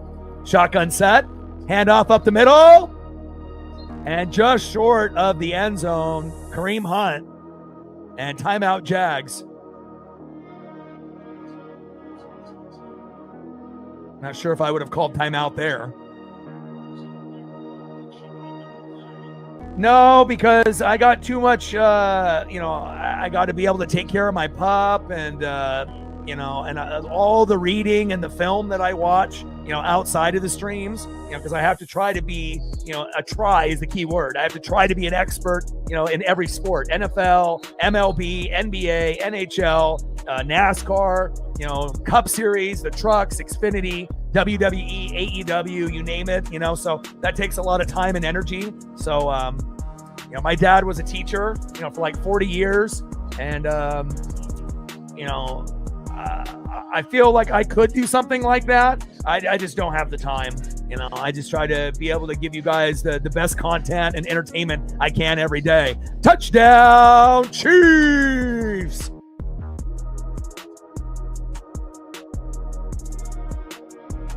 And a big tutty there by Kareem Hunt. And we will see right here, right now, if Trevor Lawrence on his birthday, if he's got Baker Mayfield tendencies in him. And we'll see if he can lead his team to a touchdown for victory. Extra point is up and good. Now, if it was only 3, you know, it would be a different story. And remember, if that field goal that they should have went for in the first half on 4th down and 1, and they turned the ball over on the 1, if they would have kicked that, they would only be down 1 right now and could kick a field goal to win. So that field goal that they should have, you know, taken in the first half is going to come back to bite them more than likely. Because if the score right now was 28-27, the Jags probably would win because their kicker can kick 50 to 60. You know, but now you need 4, and now 3 points doesn't do you anything. So definitely the Chiefs are looking like maybe 85% chance that they're going to win this now.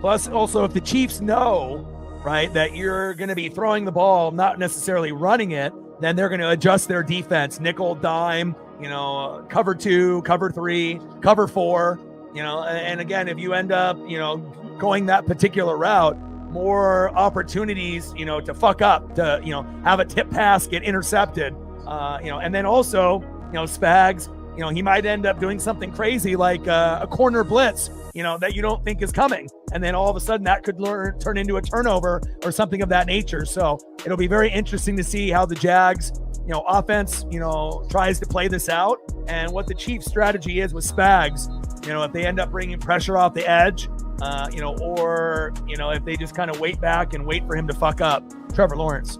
Kickoff out of bounds. Now they get the ball at the 40. And that was a big mistake there by Butker, idiot. Can't do that.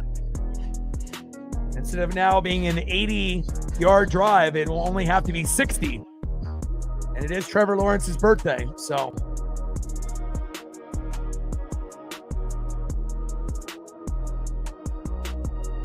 And if you get pressure in Lawrence's face, how accurate can he be with a deep ball to Brian or to Travis on the outside? Probably not very. But they will run the ball a few times with 2 minutes to go, 1:45. Shotgun set, Lawrence. Running into his own man twice. Bootleg rolling to his right. And just try to pick up something out of nothing. 6-yard gain by Trevor Lawrence. Tick, tick, tick, tick, tick, tick, tick. Less than a minute 30 to go.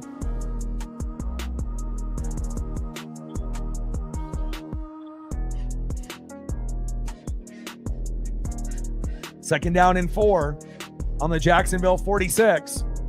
Who's going to end up imposing their will? Chief defense, Jag offense. You would assume Chief defense. Pressure off the edge. Chris Jones missing the sack lunch. Got him. Wow. And a timeout called immediately. And again, Spags is so good at being able to call, certain blitzes at the right time. They could play zone and man the whole game until the very end. And again, not to say that Trevor Lawrence, isn't a good quarterback, but again, he's not top 5. He's not top 10. And if you look at his touchdown to interception ratio, coming into the game, I believe he had 5 touchdowns and 4 picks. That's not good enough to be a first pick in the draft. And they gave him an extension till 2030 for like $275 million. I think that was a mistake. If I was the Jags, I would have moved on after Lawrence got to the end of his contract, year 4 or year 5. I don't think he's terrible, but I don't think he's the guy to lead them to the promised land either. Like, just imagine if Baker was on the Jags, how much better, the skill position players would be. ETN, Travis Hunter, right? Brian Thomas Jr. How much better would the Jags be with a shorter, more accurate quarterback? Could be a big difference, but we'll never know until 2030 because he's locked in. 3rd down and 7. Chiefs bringing pressure off the edge. Lawrence going deep, 1-on-2. Wow! Wow! 33-yard pass to one of the most dynamic receivers in the game, Brian Thomas Jr. 1-on-1, 1-on-2. Beautiful! Duval, move the chains. Now they have a chance. I didn't know if Trevor would be able to be accurate down the field. But again, Brian Thomas Jr., if he was able to get enough targets, he would be a top 10 receiver. That's how good he is. Beautiful. 1st down and 10. At the KC 11. After this play. Cut. Wow. 1st down, Jags. Uh-oh. Chiefs are in trouble. And you didn't really know if Trevor had it in him. Maybe because his birthday is today, he's feeling a little bit of that birthday magic. He's like, I'm not losing. Not in my place. Not on my fucking birthday. Nice job. And again, how often have we seen Trevor Lawrence make back-to-back clutch plays like that? Not often. Wow. Brown with that catch. 17 for 23, 1 touchdown, 1 pick, and 1 rushing touchdown on his birthday. Wow. First down and 10, shotgun set. Pressure, off the edge, end zone. Incomplete. Flag on the play. No flag for Diami Brown, who actually was kind of a sleeper receiver for the Commanders. Like, sub, donate, comment, share. If you haven't smashed that like button yet, please do. Help us get to 100 likes, 100 on the dono train, and we'll try to gain 5 to 20 subs. Let's go.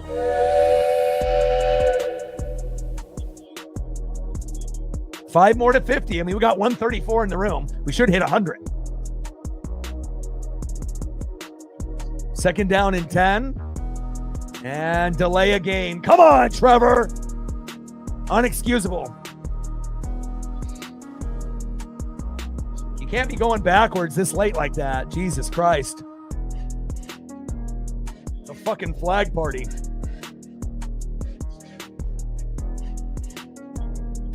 Especially after those two big back-to-back catches.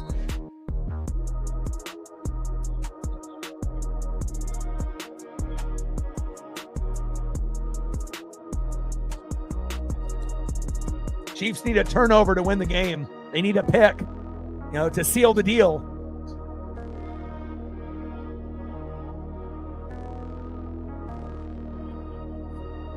Or just good defense and back-to-back plays. Second down and 15. Screen pass. Great tackle. Missed. Oh!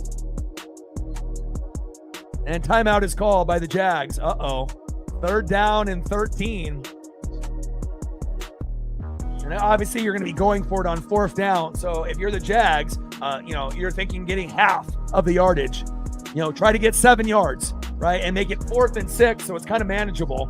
Obviously, if you get more than that and you get 10, then it's like 4th and 3, even better. But, you want to get at least half. And a similar kind of style of game, 28 for 37, 307, 1 touchdown, 1 pick, and a rushing touchdown by Mahomes. 18 for 25, 222, 1 touchdown, 1 pick, and 1 rushing touchdown for Trevor Lawrence.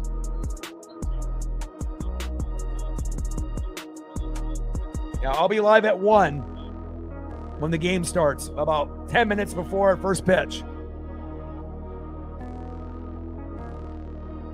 Third down and 13. Shotgun set. 4 wide receiver set. 1 running back in the backfield. Chiefs bring pressure in the blitz. Floater, end zone. And there's a flag on the play. And what did I say? They needed to get a pick to win, but there is a flag on the play, but they did pick it. Wow. Who's it on? And I think that's defensive pass interference, and I think the Chiefs are just about to lose. Wow. Wow.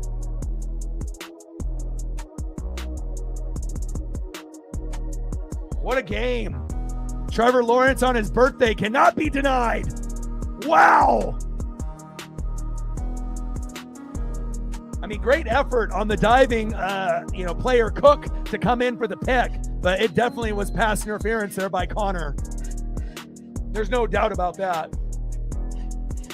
And now you can just hand the ball off to ETN. Game over. First and goal, man in motion. Oh, Lawrence falls down. Wow. Wow. He gets up. No way. Touchdown. Birthday. Touchdown. Wow. Unbelievable. Oh my God. Lawrence falls down, gets back up, avoids 2 tacklers, and dives in the end zone. Are you shitting me? Birthday boy. Wow. And that penalty is on the defense, and this one is about over. Wow.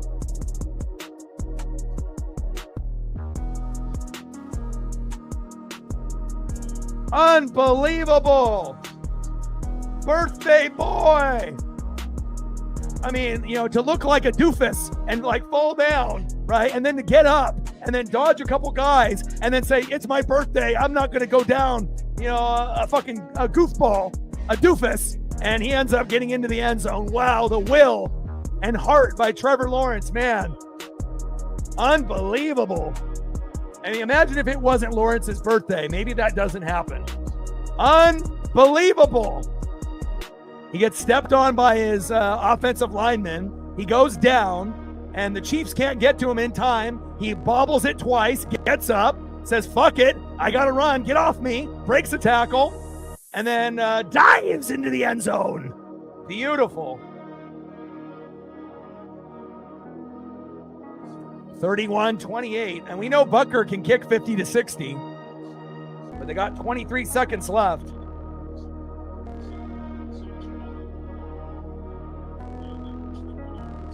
Unreal. Peace out, Steve.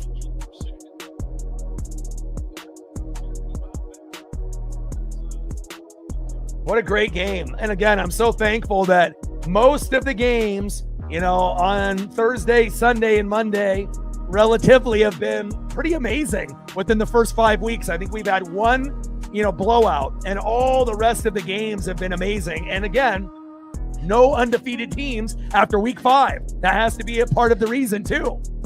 Normally we have a few teams at 8-0, 9-0, 10-0. Not this year.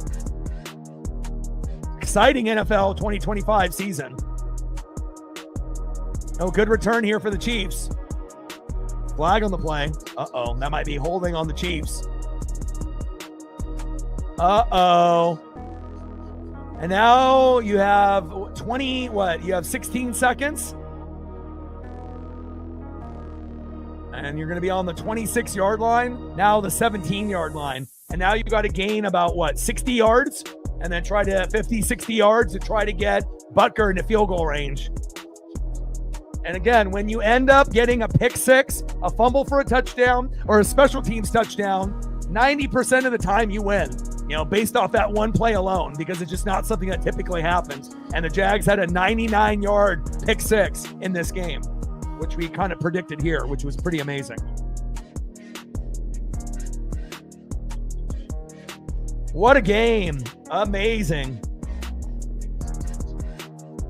And again, the Jags also left 3 points on the board in the first half, going forward on 4th and 1 and getting nothing and turning the ball over. Mahomes, clock running down. Nice throw. Oh, he dropped it.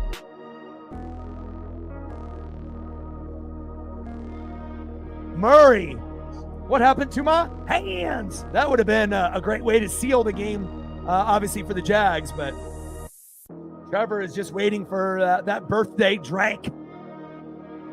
But nice throw by Mahomes, but great defense there. Murray and Lloyd, unbelievable. And it kind of feels like the Jags are going to win the game.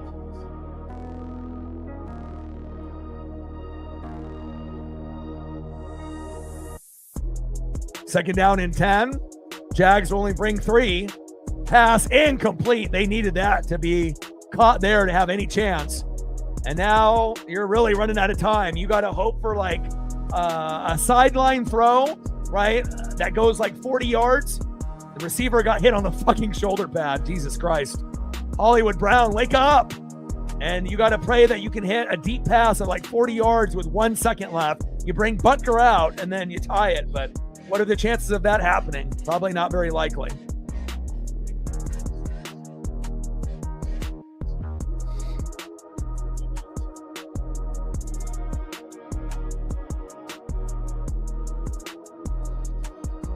And underneath the Kelsey. And you got 2 seconds left. No time for the field goal. Too far away. So now you got to just pray for a Hail Mary.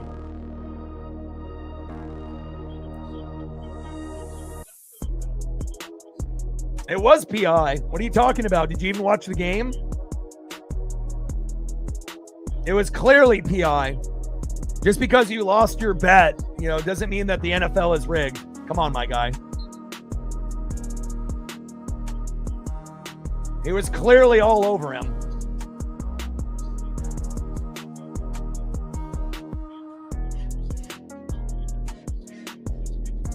I mean, if you fucking hug a guy and then the team ends up picking it off, the pick was fun.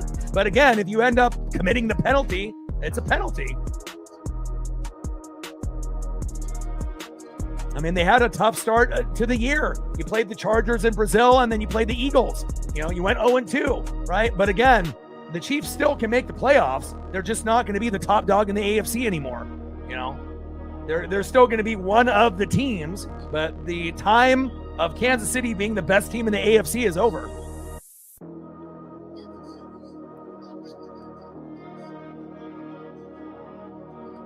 Wow, back-to-back timeouts, delay a game, now 1st and 15 with 3 seconds left. This one is over.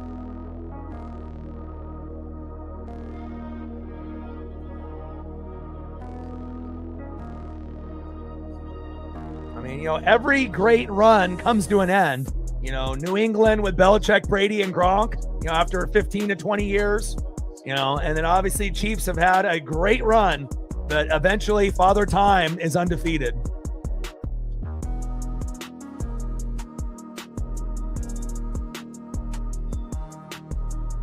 And Mahomes with the Hail Mary.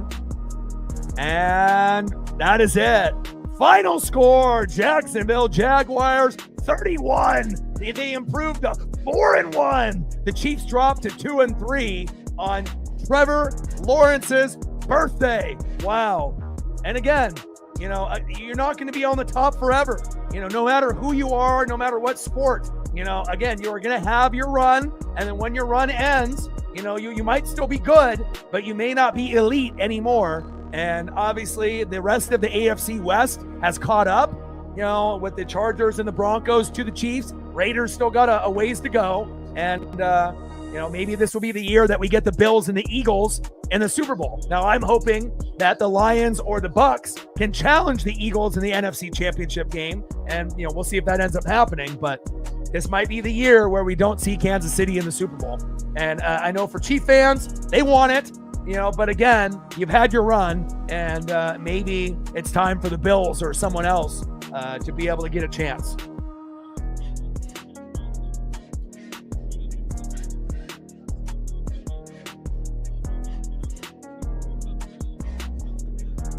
Final score, Jacksonville Jaguars 31, Chiefs 28. Appreciate you guys very, very much. Smash that like button on your way out. And I appreciate all the people that liked, sub, donated, commented, shared. What a thriller. Final score, Jaguars 31, Chiefs 28. And again, I'll be live tomorrow for the ALDS game number 3, Mariners and Tigers at 1 o'clock Pacific. And I got one question for you. Who you know talks sports like us? Your boy Ryan, Northwest Sports Fanatics, and I'm out. Gang.